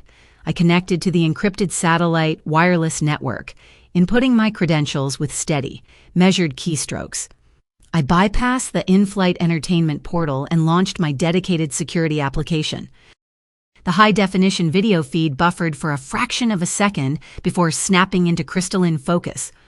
I stared at the live transmission broadcasting from the front porch of my Chicago estate. The winter storm intensified, driving sheets of snow horizontally across the camera lens. The temperature had plummeted into the single digits. 6 children huddled together on the freezing concrete. The eldest, a 9-year-old boy, pounded his bare, red fists against the heavy oak panels of my front door. The audio feed picked up the frantic, rhythmic thudding layered over the howling wind. He grabbed the brass handle, twisting it violently. The internal deadbolts held firm, denying entry. I analyzed the scene, noting the stark evidence of my siblings' profound negligence. Kelsey and Trent had dressed their offspring in thin, seasonal jackets and canvas sneakers. Entirely disregarding the brutal Midwestern blizzard, they prioritized their designer alpine gear for Saint Moritz, treating the children's basic survival needs as an afterthought. They operated under the arrogant assumption that I stood waiting on the other side of the threshold, ready to usher the shivering kids inside, wrap them in cashmere blankets, and serve them the organic, gluten-free snacks Barbara had demanded. They believed they had executed a flawless transfer of liability. The 9-year-old boy stopped pounding. He turned, looking down the empty, snow-covered driveway. The red taillights of the leased luxury vehicles had vanished long ago. The children shifted on their feet, crossing their arms, their small shoulders trembling against the biting wind. Then, a sharp metallic clack resonated through the audio feed. The children froze. They turned their attention back to the entrance. The heavy steel deadbolt disengaged from the reinforced frame. The massive oak door swung inward, gliding silently on its brass hinges. Warm, golden light spilled out from the grand foyer, cutting through the blizzard and illuminating the icy porch. The children stepped forward, expecting to see their submissive, compliant aunt. Instead, a towering figure stepped directly into the threshold, blocking the entrance completely. It was not a babysitter. It was Special Agent Mitchell. He stood 45 years old, possessing the stoic, immovable presence of a man who spent 2 decades dismantling violent financial syndicates. He wore a heavy, dark navy windbreaker. Bright, reflective yellow lettering spanned the chest and shoulders, boldly spelling out the Internal Revenue Service Criminal Investigation Division. He did not smile. He did not offer a warm, maternal greeting. He scanned the porch, his eyes assessing the perimeter with lethal, tactical efficiency. The children recoiled, stumbling backward onto the snowy concrete. Mitchell did not move alone. He stepped aside, allowing a coordinated phalanx of federal agents and state officials to breach the threshold. 4 heavily armed tactical officers flanked him, their hands resting near their holstered sidearms. They established a rigid, impenetrable perimeter around the entrance. Behind the tactical unit, 3 licensed Child Protective Services workers emerged from the foyer. They moved with practiced, clinical urgency. They carried thick, thermal emergency blankets. They descended the stone steps, wrapping the heavy foil and wool materials around the shivering children, instantly shielding them from the freezing crosswinds. The workers knelt on the ice, assessing the kids, maintaining low, calm, vocal registers to prevent panic. The extraction proceeded with breathtaking, mechanical precision. A secondary group of men stepped out from the shadows of the grand foyer. They did not wear tactical gear or state-issued lanyards. They wore heavy work boots, flannel jackets, and expressions forged in years of bitter, agonizing legal defeats. They were the biological fathers 3 strict, working-class men forcefully exiled from their children's lives by Barbara's relentless manipulation and Kelsey's manufactured, chaotic narratives. I had leveled the playing field. I funded the scorched earth family court litigation, weaponizing the federal money laundering dossier to secure immediate, irrevocable ex parte emergency custody warrants. The fathers walked onto the porch. They gripped the heavy, court-stamped legal documents in their hands. They did not coddle the children. They did not perform for social media cameras. They approached their respective sons and daughters, issuing clear, structured commands. They provided the discipline and stability my sister and brother utterly lacked. One father knelt, securing a thick winter coat around his daughter's shoulders. He pointed down the driveway, directing her toward a convoy of heated, unmarked federal transport vehicles idling near the perimeter gates. The cameras captured the seamless integration of authority. The Child Protective Services workers transferred custody directly to the fathers on the spot, executing the mandates of the emergency warrants. The fathers guided the children away from the toxic environment, marching them down the driveway and into the waiting vehicles. The heavy doors slammed shut, sealing the minors inside the secure, warm interiors. The engines engaged. The convoy rolled out through the wrought iron gates, disappearing into the Chicago blizzard. The extraction concluded. The children were safe, secured within structured environments, permanently severed from my bloodline's destructive orbit. The porch sat empty, but the operation at my estate had only just begun. Special Agent Mitchell did not retreat into the house and lock the door. He turned, issuing a sequence of rapid, silent hand signals to his tactical team. The Internal Revenue Service agents flooded out onto the property. They deployed yellow crime scene tape, stringing the barricade across the stone pillars and down the length of the driveway. They officially designated the sprawling estate as an active federal crime scene, securing the physical ground linked to the fraudulent nonprofit foundation. I watched the video feed transition to the interior cameras mounted in my grand foyer and kitchen. Mitchell strode into the center of my former home. He shed his windbreaker, tossing it over the back of a velvet dining chair. The federal agents hauled massive, ruggedized Pelican cases through the front doors. They snapped the latches open, extracting encrypted laptops, communication arrays, and tactical monitors. They commandeered the massive marble kitchen island. They routed thick power cables across the imported hardwood floors, plugging their hardware into the estate's electrical grid. Within 10 minutes, they transformed my serene, meticulously decorated sanctuary into a highly sophisticated federal command center. Mitchell stood at the head of the marble island, leaning over a glowing tactical monitor. He tapped his earpiece, establishing a secure connection with the strike teams currently prepositioned at O'Hare International Airport. He checked his watch, calculating the exact trajectory of his primary targets. He waited for Barbara, Kelsey, and Trent to attempt their transatlantic escape. He waited for them to realize their fraudulent empire had evaporated. I sat in my luxurious first-class suite, gliding 36,000 feet above the chaos.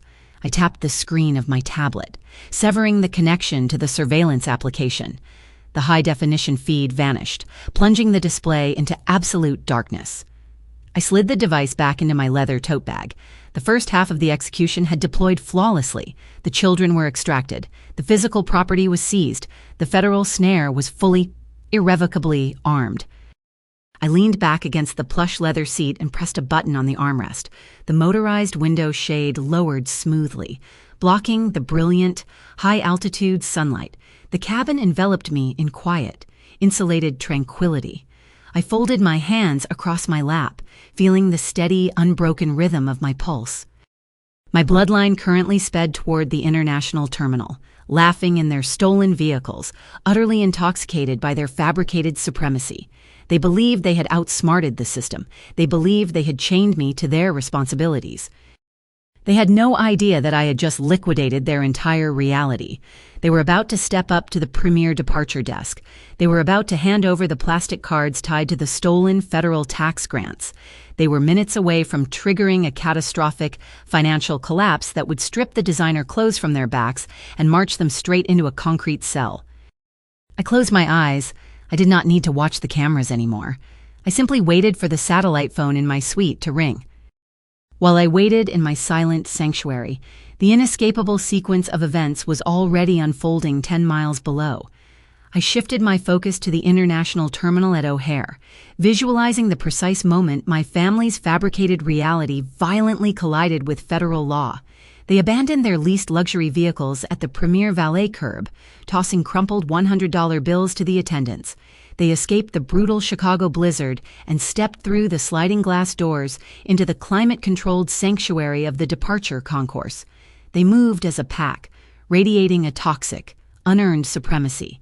They bypassed the chaotic economy cues, strutting past exhausted holiday travelers while dripping in pristine, designer winterwear funded entirely by stolen taxpayer capital.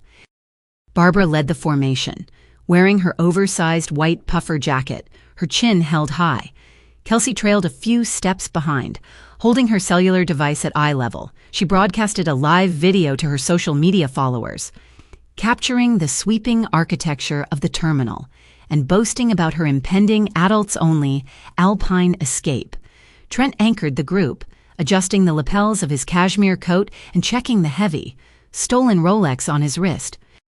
They believed they operated as apex predators. They believed the 6 children they discarded currently sat in my living room, consuming organic snacks while I silently absorbed the burden of their existence. They marched toward the frosted glass doors of the exclusive International Departure Lounge, completely oblivious to the fact that they were walking directly onto a federal minefield. The heavy glass doors slid open on silent tracks. The trio stepped into a sprawling, insulated oasis of wealth. Obsidian tile flooring gleamed under ambient, recessed lighting. Soft jazz played through invisible speakers, masking the roar of the jet engines outside on the tarmac. Wealthy executives and seasoned travelers relaxed in private leather cabanas. Barbara, Kelsey, and Trent marched directly to the premier concierge desk, expecting the world to bow. An impeccably dressed terminal attendant named Dominic stood behind the polished marble counter. He offered a polite professional nod. Barbara did not return the greeting. She leaned against the marble, issuing a rapid barrage of arrogant commands. She demanded access to the most secluded VIP cabana. She ordered 3 crystal flutes of vintage champagne and a sprawling platter of beluga caviar to be delivered immediately. She instructed Dominic to expedite their boarding process for the 8 o'clock departure to Saint Moritz. The tab for the lounge upgrades and the extravagant pre-flight catering totaled over $2,500. Trent stepped forward, pushing past his sister. He smirked, playing the role of the limitless financier. He reached into his designer wallet and extracted a heavy, laser-etched metal corporate card. The brass surface bore the bold insignia of Vanguard Commercial Trust. He casually tossed the metal card onto the counter. It hit the marble with a sharp, arrogant clack. Dominic picked up the card. He inserted the heavy metal chip into the encrypted payment terminal resting on the desk. Trent leaned back, crossing his arms over his chest. He surveyed the lounge, scanning the room for other high-net-worth individuals to network with. He projected absolute financial invincibility. The payment terminal chimed. It did not emit the melodic, approving tone of a successful transaction. It emitted a harsh, abrasive, dual-toned beep. A crimson error message flashed across the digital interface. Dominic frowned. He withdrew the card, utilizing a small microfiber cloth to wipe the brass chip. "I apologize, sir," Dominic stated, his voice maintaining absolute professional neutrality. "The system registered a decline. I will attempt the transaction once more." Trent scoffed. He rolled his eyes, shooting an exasperated look at Kelsey. "The fraud algorithms are overly aggressive today," Trent muttered, waving his hand dismissively. "Run it again. I hold massive equity with that institution. The liquidity is practically limitless." Dominic reinserted the card into the reader. The terminal processed the data string across the secure network. The loading wheel spun for 3 agonizing seconds. Beep! The crimson banner flashed again, declined. Trent's jaw tightened. A faint, hot flush of embarrassment crept up the back of his neck. The other wealthy patrons in the immediate vicinity glanced over, drawn by the abrasive sound of the terminal. In elite financial circles, a declined card acts as the ultimate mark of public disgrace. Trent scrambled to salvage his fabricated ego. He reached back into his wallet, pulling out a secondary, solid black polymer card tied directly to the Meridian Core Holdings shell company. "Use this one," Trent snapped, his vocal register rising, revealing a microscopic fracture in his composure. "The Vanguard server must be undergoing holiday maintenance. Process the black card." He snatched the metal card off the marble and shoved the polymer replacement toward the attendant. Dominic inserted the black card. He did not speak. The machine processed the encrypted data. Beep, declined. The ambient jazz playing overhead suddenly felt heavy and oppressive. Kelsey lowered her cellular device, terminating her live broadcast. She stared at the terminal, her perfectly contoured face twisting in confusion. Barbara exhaled a sharp, theatrical sigh of irritation. She refused to tolerate public humiliation. She pushed Trent aside, treating him like an incompetent subordinate. "You probably missed a payment on your bridging loan. Trent, step aside and let me handle this," Barbara commanded. She unclasped her heavy leather handbag and retrieved her own platinum card. She slapped the plastic onto the marble surface. "Process this," she ordered Dominic, "and bring the champagne immediately. My patience is evaporating." Dominic picked up the platinum card. He inserted the chip into the terminal. He waited. Beep. Declined. Dominic did not withdraw the card this time. He did not offer to wipe the chip or attempt a fourth transaction. He pulled his hands away from the terminal entirely. He took a slow, deliberate step backward, placing physical distance between himself and the three individuals standing across the counter. He looked down at the primary monitor embedded in his workstation. The screen displayed a direct, unyielding override message transmitted from federal banking authorities. Dominic looked up at Barbara. His polite, accommodating demeanor vanished, replaced by a mask of cautious, professional alarm. "I cannot process these cards, ma'am," Dominic stated. His voice projected a lethal, formal clarity across the quiet desk. "The terminal is displaying a severe institutional lock. Your financial institution has not issued a standard security hold." "Then force the transaction through," Barbara hissed, her voice cracking, her aristocratic facade shattering into jagged pieces. "There are $4 million resting in that commercial trust. We are flying first class to Switzerland. Run the numbers manually." Dominic shook his head. He lowered his voice, delivering the execution order. "I cannot override this code, ma'am. They have executed a catastrophic federal freeze on every asset tied to your names. The directive originated from the Internal Revenue Service Criminal Investigation Division.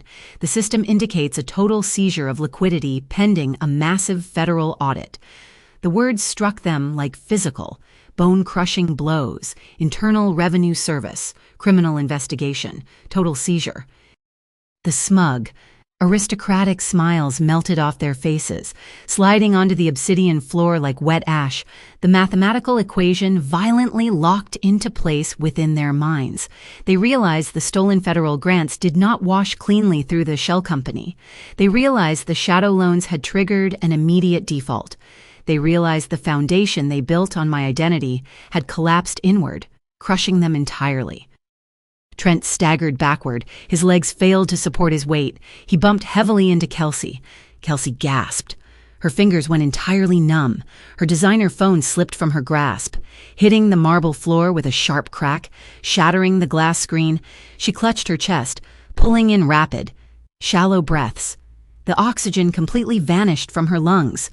She looked at Trent, her eyes wide with sheer, unadulterated terror.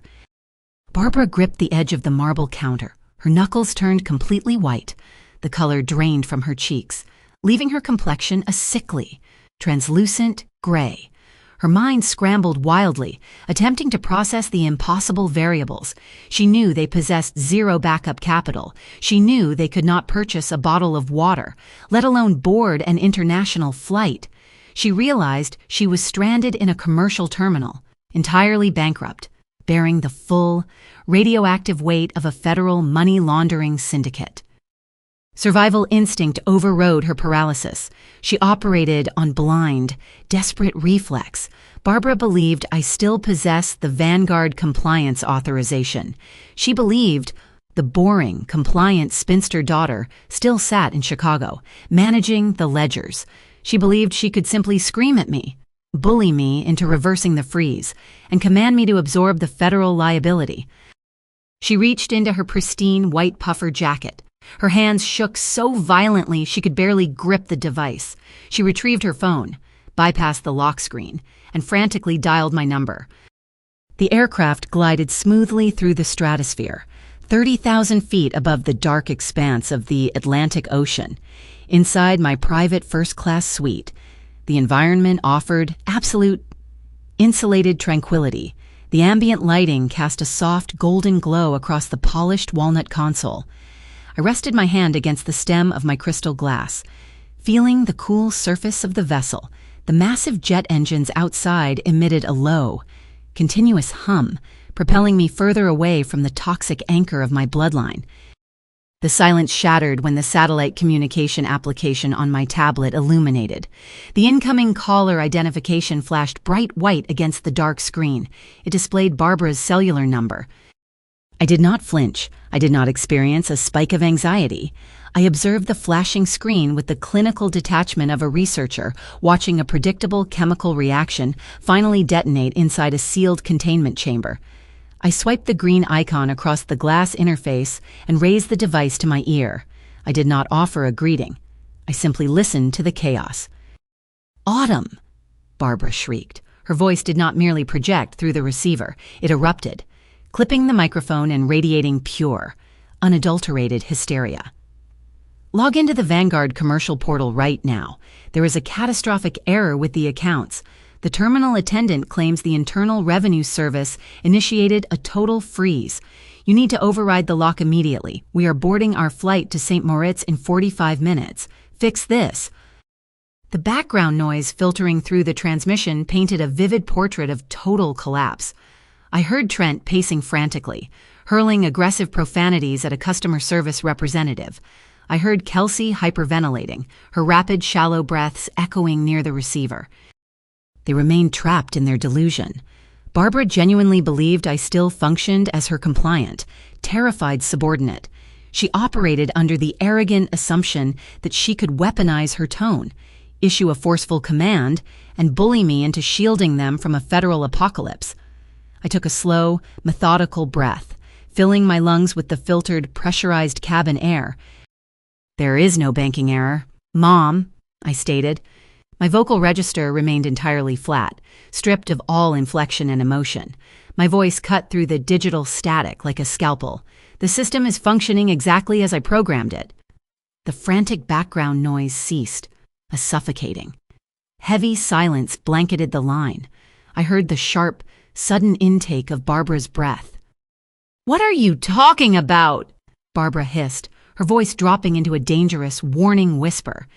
She attempted to reassert her dominance, leaning on the maternal authority she utilized to subjugate me for a decade. "Did you touch the foundation ledgers? Autumn. If you sabotaged our holiday, I did not sabotage your holiday," I interrupted, maintaining my terrifying, absolute calm. "I audited your crimes." I did not grant her the opportunity to speak. I seized total control of the narrative, dragging their buried atrocities out into the blinding light. "You stole my Social Security number," I declared, delivering the charges with the rhythmic, unyielding pacing of a federal prosecutor. "You forged my digital signature. You hijacked my pristine credit history to guarantee the family's first foundation. You defrauded the United States Department of the Treasury, securing $4 million in federal tax grants intended for underprivileged youth." We were going to pay it back," Barbara stammered, the aggressive authority instantly evaporating from her voice. The realization that I possessed the exact financial metrics fractured her composure. "You possessed zero intention of paying a single cent back," I corrected smoothly.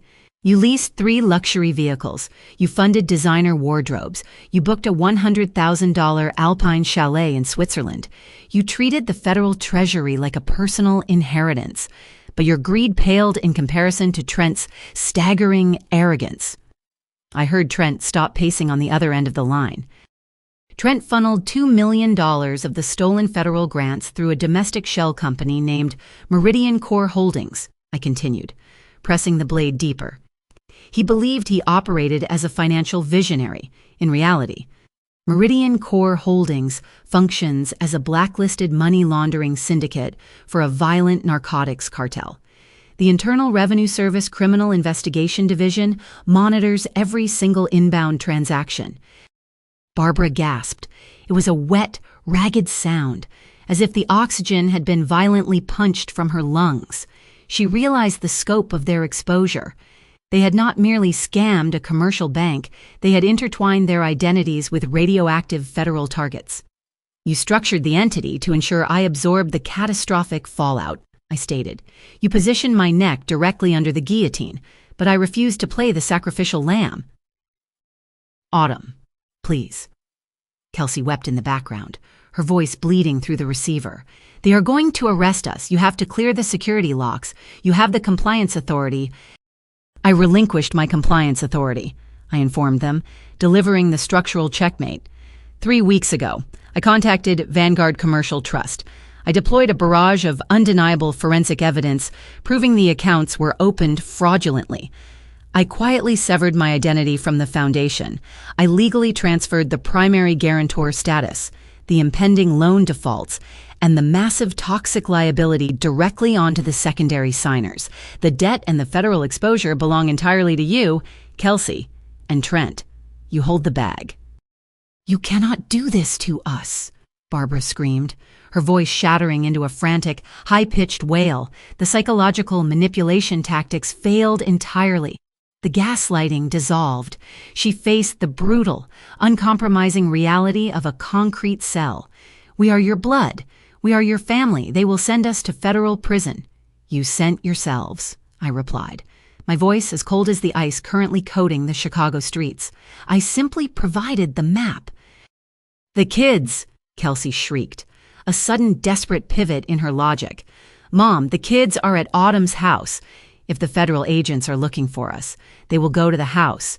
We have to leave the airport. We have to go get the kids. I rested my elbow on the walnut armrest, looking out the reinforced window at the endless blue horizon. I prepared to drop the final, crushing anvil. Do not bother driving back to my estate, I stated cleanly. The line fell silent again, save for the ragged, terrified breathing of the 3 individuals stranded in the terminal. What did you do with my children? Autumn, Kelsey demanded, her voice shaking violently. She did not express maternal concern. She expressed the panic of a manipulator losing her most valuable leveraging tools. I compiled a 100-page master dossier, I explained, methodically detailing the execution. I captured your internet protocol addresses, the forged metadata on the federal applications, and the exact routing hashes linking you to the laundered money. I weaponized my expertise, ensuring every single digital fingerprint led directly back to your laptops. I handed that dossier directly to Special Agent Mitchell at the Internal Revenue Service. I paused, allowing the gravity of the federal involvement to fully saturate their minds. I also contacted the biological fathers of your children, I continued. I funded aggressive, scorched earth family court litigation. I provided the attorneys with the federal money laundering evidence, armed with proof of your imminent flight risk and massive criminal exposure. They secured ex parte emergency custody warrants when you dumped the children on my freezing porch and sped away. I did not open the door. No, Barbara whispered, a hollow, devastated sound. Special Agent Mitchell opened the door, I confirmed. The fathers arrived alongside licensed Child Protective Services workers. The children were seamlessly extracted into safe, structured environments. They are permanently removed from your toxic, chaotic custody. Kelsey let out a visceral, agonizing scream, collapsing against the terminal floor. My property no longer serves as your free dumping ground, I concluded, bringing the hammer down with absolute finality. My estate is currently swarming with heavily armed tactical agents. They established a perimeter. They commandeered the living room as a federal command center. The house operates as an active crime scene, and they are simply waiting for you to attempt an international escape.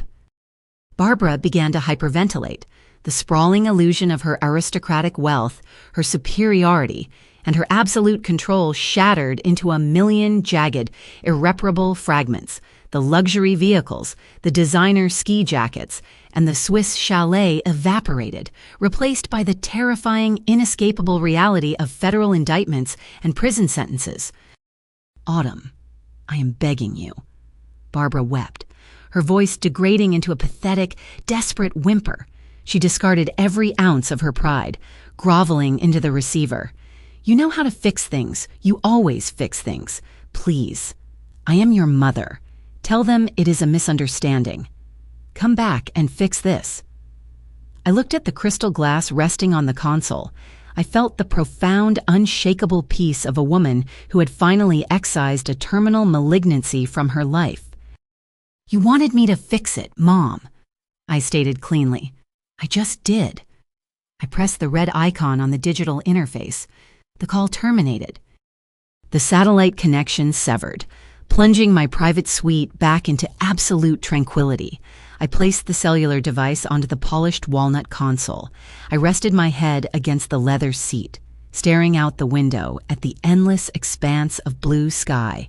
10 miles below, the reality of my actions materialized into a physical, inescapable nightmare for the 3 individuals stranded in the international terminal. I did not need to stand in the departure lounge to witness the collapse. The federal machinery operates with predictable, violent velocity. When you detonate a $4 million trap, the blast radius is absolute. When the line went dead, Barbara dropped her phone. The device hit the obsidian floor, the screen splintering into a spiderweb of fractured glass. The crushing weight of the federal indictments obliterated her aristocratic facade. The instinct to survive overrode logic. She did not attempt to retrieve her shattered phone. She looked at Kelsey and Trent. They did not gather their belongings. They abandoned the pristine, rolling designer luggage they had packed with stolen cashmere and specialized alpine ski gear. They left the expensive leather bags sitting unguarded next to the premier concierge desk, treating the stolen luxury goods like radioactive waste. They bolted toward the concourse. Their flight to Switzerland departed at 8 o'clock in the evening. They possessed boarding passes. They harbored the desperate, unhinged delusion that if they could just bypass the gate agent and step onto the commercial aircraft, they could escape American jurisdiction. They believed altitude offered sanctuary. They sprinted down the expansive corridors of O'Hare International Airport. They did not glide with the unearned superiority they exhibited 30 minutes prior. They scrambled like hunted prey. Trent led the formation, his heavy cashmere overcoat flapping wildly behind him. He shoved past a family of exhausted holiday travelers, knocking a paper coffee cup from a stranger's hand. He did not stop to apologize. He kept his eyes locked on the overhead digital signage, tracking the gate numbers, his polished leather shoes slipping frantically against the terrazzo flooring. Kelsey struggled to maintain the frantic pace. She wore knee-high designer leather boots possessing a 4-inch heel footwear intended for lounging in VIP cabanas, not evading federal authorities. She stumbled, her ankles twisting painfully, but the sheer terror of a concrete cell propelled her forward. She gasped for oxygen, her perfectly applied makeup smearing as heavy sweat beaded across her forehead. She shoved a rolling suitcase out of her path, ignoring the shouted protests of the travelers. Barbara trailed behind, her oversized white puffer jacket transforming into a suffocating sauna. She shoved an elderly man aside, her manicured nails digging into his shoulder as she maneuvered around his wheelchair. She operated purely on the primal, animalistic urge to flee the hunter. They navigated the final turn, skidding onto the carpeted holding area of their assigned departure gate. The digital board displayed their flight to Saint Moritz. The airline attendants had already initiated the boarding process. A long queue of passengers waited patiently to scan their documentation. My family did not wait. Trent bulldozed through the line. He physically displaced a businessman, forcing his way to the scanning podium. He practically slammed his digital boarding pass against the optical reader. The machine emitted a sharp, approving chime. Kelsey and Barbara mirrored his aggression, shoving their devices against the scanner, ignoring the outraged yells of the gate agents. They breached the threshold. They stepped into the enclosed, corrugated metal tunnel of the jet bridge. The air inside the bridge felt stagnant and chilled, reeking faintly of aviation fuel and industrial exhaust. The ribbed gray walls narrowed their field of vision. They sprinted down the sloping corridor. The heavy rubber flooring absorbed the frantic pounding of their footwear. The end of the tunnel loomed ahead, opening up to the fuselage of the massive international aircraft. Trent extended his hand, reaching for the metal frame of the aircraft door. He believed he had won. He believed he had outrun the federal grant fraud and the radioactive money laundering syndicate. before his fingertips could graze the fuselage. The heavy metal security door positioned at the terminal end of the jet bridge, a specialized access point reserved for airport personnel and law enforcement, swung violently open. The sudden crash of metal striking metal echoed down the enclosed corridor, instantly halting their frantic sprint. A heavily armed tactical unit flooded the jet bridge, pouring through the security door and entirely blocking the path to the aircraft. They did not wear standard airport security uniforms. They wore dark navy windbreakers and heavy Kevlar vests. Bold, reflective yellow lettering spanned their chests: Federal Bureau of Investigation, Internal Revenue Service Criminal Investigation, and United States Marshal Service. A stern, towering federal marshal spearheaded the formation. He possessed broad shoulders and an expression forged in cold, uncompromising authority. He did not draw his sidearm, but his hand rested heavily against the grip. Trent froze. His momentum carried him a half-step forward before his polished shoes skidded to a halt on the rubber flooring. He looked at the aircraft entrance, then turned to face the wall of federal agents blocking his escape route. The color entirely drained from his face, leaving his complexion the shade of wet ash. The realization slammed into his chest with the force of a freight train. There existed no sanctuary. There existed no escape. The trap had closed. "Trenton, Kelsey, and Barbara," the federal marshal announced. His deep, resonant voice boomed down the ribbed corridor, slicing through the hum of the aircraft engines. "You are being placed under federal arrest." Trent's survival instinct misfired. He took a sudden, erratic step backward, his eyes darting frantically toward the narrow gap between the jet bridge and the fuselage. The tactical agents did not tolerate the movement. They surged forward with breathtaking, violent velocity. Two heavily armored agents seized Trent by the shoulders of his cashmere coat. They spun him around. Utilizing his own momentum to neutralize the threat, they slammed him forcefully against the corrugated metal wall of the jet bridge. The impact knocked the oxygen from his lungs. He let out a sharp, pathetic gasp as the agents pinned his arms behind his back. The sharp, mechanical clicking of heavy steel handcuffs ratcheting securely around his wrists echoed through the tunnel. "Get off me!" Trent wheezed, struggling weakly against the overwhelming physical force. "I hold massive capital. I demand my attorneys. You hold a federal indictment for international money laundering and wire fraud," the arresting agent corrected, his voice entirely devoid of sympathy. Kelsey watched her brother hit the metal wall. Her knees buckled. She collapsed onto the rubber flooring of the jet bridge. The sheer, unadulterated reality of her situation shattered her mind. She shrieked a high-pitched, hysterical wail that bounced off the confined walls. She kicked her designer boots, thrashing wildly as two female federal agents descended upon her. "My kids!" Kelsey screamed, tears streaming through her smeared makeup. "I have to get my kids." "Your children are currently in the protective custody of their biological fathers," the federal marshal stated, standing over her. "Place your hands behind your back." The agents grabbed Kelsey's flailing wrists, twisting them firmly behind her back and snapping the steel cuffs into place. They hauled her to her feet, ignoring her continuous, piercing shrieks. Barbara did not fight. She stood perfectly still, her oversized white puffer jacket looking absurd against the backdrop of dark tactical gear. Her aristocratic delusion crumbled into fine dust. She stared blankly at the federal marshal, her mouth opening and closing silently. She attempted to summon her signature gaslighting authority, but she possessed zero leverage against the United States government. An agent stepped behind her, securing her wrists in iron. The federal marshal pulled a laminated card from his vest. He read them their Miranda rights, his voice a steady, rhythmic drumbeat detailing the absolute termination of their freedom. He recited the warnings clearly, ensuring the body cameras mounted to the agents' chests captured the legal execution. "You have the right to remain silent," the marshal declared. "Anything you say can and will be used against you in a court of law. You have the right to an attorney." The agents did not allow them to cower in the enclosed privacy of the jet bridge. They grabbed the trio by the biceps, physically marching them back up the sloping corridor. They forced them out of the tunnel and back into the departure lounge. The scene waiting for them offered zero mercy. Dozens of commercial travelers, flight attendants, and airport personnel lined the perimeter of the gate. Hundreds of cellular devices were raised in the air, capturing the high-definition footage of the brutal, highly public perp walk. Barbara, Kelsey, and Trent were paraded through the concourse. They no longer resembled wealthy, untouchable elites.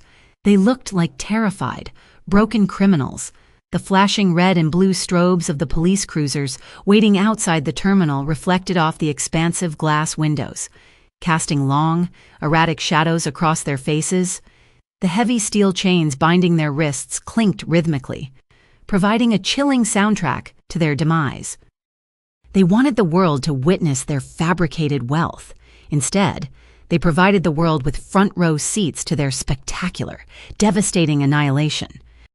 6 months evaporated, dissolving into the humid, salty air of the Pacific. The calendar turned to late June. I stepped off a first-class transoceanic flight, my heels striking the polished marble floors of Miami International Airport. I did not return from a chaotic family crisis, nor did I return to clean up the remnants of my bloodline's destruction. I returned from Singapore, having just finalized a highly lucrative, multi-year risk management consulting contract with a Southeast Asian maritime shipping conglomerate. The tropical heat hit my skin as I exited the terminal, signaling my transition into a permanent, unburdened existence. While I spent the spring analyzing maritime logistics, auditing global cargo routes, and securing 7-figure corporate retainers across the globe, my family navigated the suffocating, fluorescent-lit corridors of the American justice system. They did not mount a triumphant, highly publicized legal defense. They did not hire expensive, cutthroat corporate attorneys to twist the narrative and secure acquittals. The federal government seized their stolen assets within 48 hours of their tarmac arrest, freezing every single checking and savings account they possessed. This rapid seizure left them entirely bankrupt. They relied exclusively on overworked, underfunded federal public defenders. When the defense attorneys opened the digital discovery files provided by Special Agent Mitchell, the legal battle terminated instantly. The attorneys reviewed the 100-page master dossier I compiled. They scrutinized the captured Internet protocol addresses, connecting the fraudulent grant applications directly to Barbara's suburban router. They examined the forged metadata securing the $4 million in federal tax grants. They followed the exact routing hashes, linking Trent to the blacklisted cartel money laundering syndicate. The digital execution order left absolutely zero room for negotiation, obfuscation, or courtroom theatrics. The evidence presented mathematically perfect, utterly lethal facts. The defense attorneys walked into the concrete holding cells, dropped the binders onto the metal tables, and advised immediate, unconditional surrender. They instructed Barbara, Kelsey, and Trent to sign plea deals or face the catastrophic reality of dying behind bars after a lengthy, humiliating public trial. The sentencing hearings proceeded with brutal, mechanical efficiency. No television cameras broadcasted their downfall. No social media followers tuned in to validate their victimhood. They stood in a sterile federal courtroom in downtown Chicago, wearing standard issue, coarse cotton jumpsuits. The justice system entirely stripped them of their designer winter wear and fabricated superiority. The federal judge hammered the gavel, shattering Trent's delusions of financial grandeur. The court convicted him of aggravated wire fraud and international money laundering. The judge handed down a sentence of 12 years in a maximum security federal penitentiary. The court-marshals shackled his wrists and secured heavy steel chains around his ankles. He did not boast about invisible capital or paradigm-shifting wealth. He did not smirk. He kept his head bowed, his shoulders slumped, staring blankly at the polished hardwood floor. He processed a future defined by reinforced concrete walls, rigid lockdown schedules, and a violent, unforgiving inmate hierarchy. Kelsey faced the judge next. She wept violently, attempting to utilize her tears to manipulate the court just as she had manipulated our family. She claimed ignorance, blaming her mother and brother, insisting she merely followed their directions to provide for her children. The judge remained entirely unmoved. He read the transcript of her text messages into the official court record, outlining her explicit demands for luxury alpine gear funded by stolen taxpayer grants. The gavel struck the block. 8 years in a federal correctional facility. The marshals led her away by her arms. Her perfectly curated aesthetic, the digital empire she built on the backs of her neglected children, dissolved into a permanent criminal record. She traded her silk sundresses, her contouring cosmetics, and her high-end lifestyle for a scratchy uniform and a designated prison identification number. Barbara approached the defense table last. The matriarch who orchestrated the entire systemic exploitation of her eldest daughter stood completely isolated. She possessed no leverage. She wielded no authority. The judge noted her role as the grand architect of the identity theft and the primary signatory on the forged federal documents. He sentenced her to 6 years in a minimum security federal camp. The facility lacked the brutal, physical danger of Trent's penitentiary, but it stripped her of the one thing she valued above all else: absolute control. She lost her sprawling suburban home, her manicured social circle, and her unearned authority. The woman who demanded I procure specialized organic milk for her convenience became a number in the penal system, relegated to scrubbing cafeteria tables, mopping linoleum floors, and folding laundry for pennies an hour. The federal government executed a scorched earth asset forfeiture, ensuring they retained absolutely nothing. Agents repossessed the 3 luxury vehicles, towing them away from the impound lot to be auctioned at federal facilities. They liquidated the frozen bank accounts, seizing the remnants of the stolen $4 million to repay the treasury. They raided Barbara's suburban residence, confiscating the designer ski jackets, the imported handbags, and the jewelry purchased with illicit funds. The state initiated immediate foreclosure on their properties. The banks wiped their credit scores clean, replacing them with massive, inescapable default markers. The financial devastation operated with bone-crushing totality. They attempted to build an aristocratic dynasty using my identity. Instead, they achieved total, inescapable bankruptcy. The collateral damage they left behind, the 6 children they abandoned on my freezing porch, experienced a profoundly different trajectory. The emergency custody orders I funded evolved into permanent legal mandates. The family court judges reviewed the federal indictments, assessed the sheer scale of the neglect, and permanently revoked Kelsey and Trent's parental rights. The biological fathers took absolute, unyielding control. These men had spent years fighting broken family courts, finally gaining justice thanks to the undeniable federal evidence I supplied. They did not operate luxury chalets or lease high-end vehicles. They operated construction companies, plumbing businesses, and auto repair shops. They introduced rigid structure, discipline, and quiet stability into the children's chaotic lives. I received periodic, detailed updates from the legal team I retained. The reports painted a picture of rapid, miraculous rehabilitation. The children no longer served as props for social media broadcasts. They no longer ate crushed crackers on velvet sofas while their parents ignored them for digital screens. The eldest boy joined a local baseball league, learning teamwork and accountability. The twins started attending a rigorous academic tutoring program, catching up on the educational milestones their mother had severely neglected. They ate dinner at a table, completed their homework without negotiation, and slept in warm, secure beds.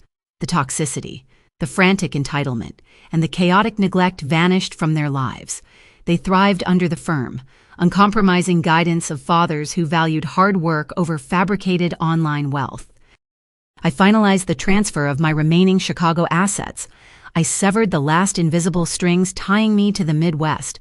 The federal holding company officially closed on my estate, depositing the liquidated funds cleanly into my offshore corporate accounts. I stood in my newly acquired Miami penthouse, unpacking my silver Rimowa suitcase. I arranged my tailored suits in the expansive walk-in closet. I placed my laptop on the glass desk overlooking the Atlantic Ocean. I possessed zero guilt. The surgical removal of a terminal malignancy leaves a scar, but it guarantees survival. My family mistook my silence for weakness. They mistook my discipline for submission. They believed they could harvest my resources, hijack my identity, and discard my life to fund their delusions. They forced my hand, and I applied the exact principles of my profession. I audited their vulnerabilities. I isolated the threat. I executed the containment protocol. The parasites were permanently excised. The scales of justice slammed down with bone-crushing force, crushing their arrogance into dust. I reclaimed my peace, secured my empire, and ensured they would never cast a shadow over my existence again. I step out onto the expansive, wraparound terrace of my newly secured Miami penthouse. The heavy sliding glass doors glide shut behind me, sealing the interior in absolute, climate-controlled silence. I approach the reinforced glass balustrade, resting my hands against the smooth, cool metal. The heavy, humid air wraps around my shoulders, perfectly still, carrying the sharp, salt-tinged scent of the Atlantic Ocean. The sun descends toward the horizon, igniting the sky in violently vibrant streaks of crushed gold, burning crimson, and deep violet. I watch the tide pull back from the shoreline, internalizing the rhythm of the waves. The contrast between this tropical, impenetrable sanctuary and the frozen, hostile environment I left behind in Chicago crystallizes in my mind. I do not shiver. I do not brace against a bitter wind. I stand entirely unburdened. I reflect on the profound, blinding clarity that arrives the exact moment you finally walk away from a toxic bloodline.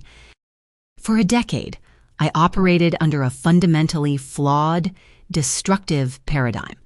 I believed that absorbing the chaos of my family constituted a mandatory tax for my existence.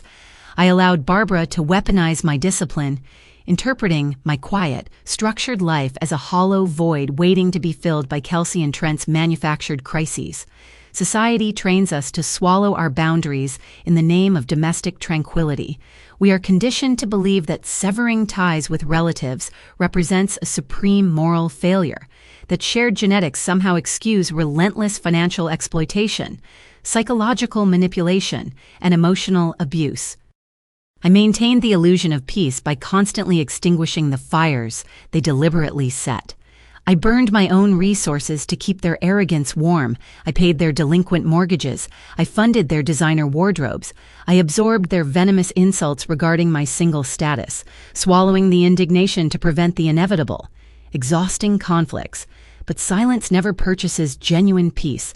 Silence merely funds the next extortion. The overarching moral lesson etched into the ashes of my former family's downfall remains absolute. You must never set yourself on fire simply to keep entitled people warm. When you sacrifice your resources for parasites, they do not thank you for the heat, they simply complain about the smell of the smoke. My mother, my sister, and my brother did not view my financial interventions as acts of grace. They viewed my capital as their rightful inheritance.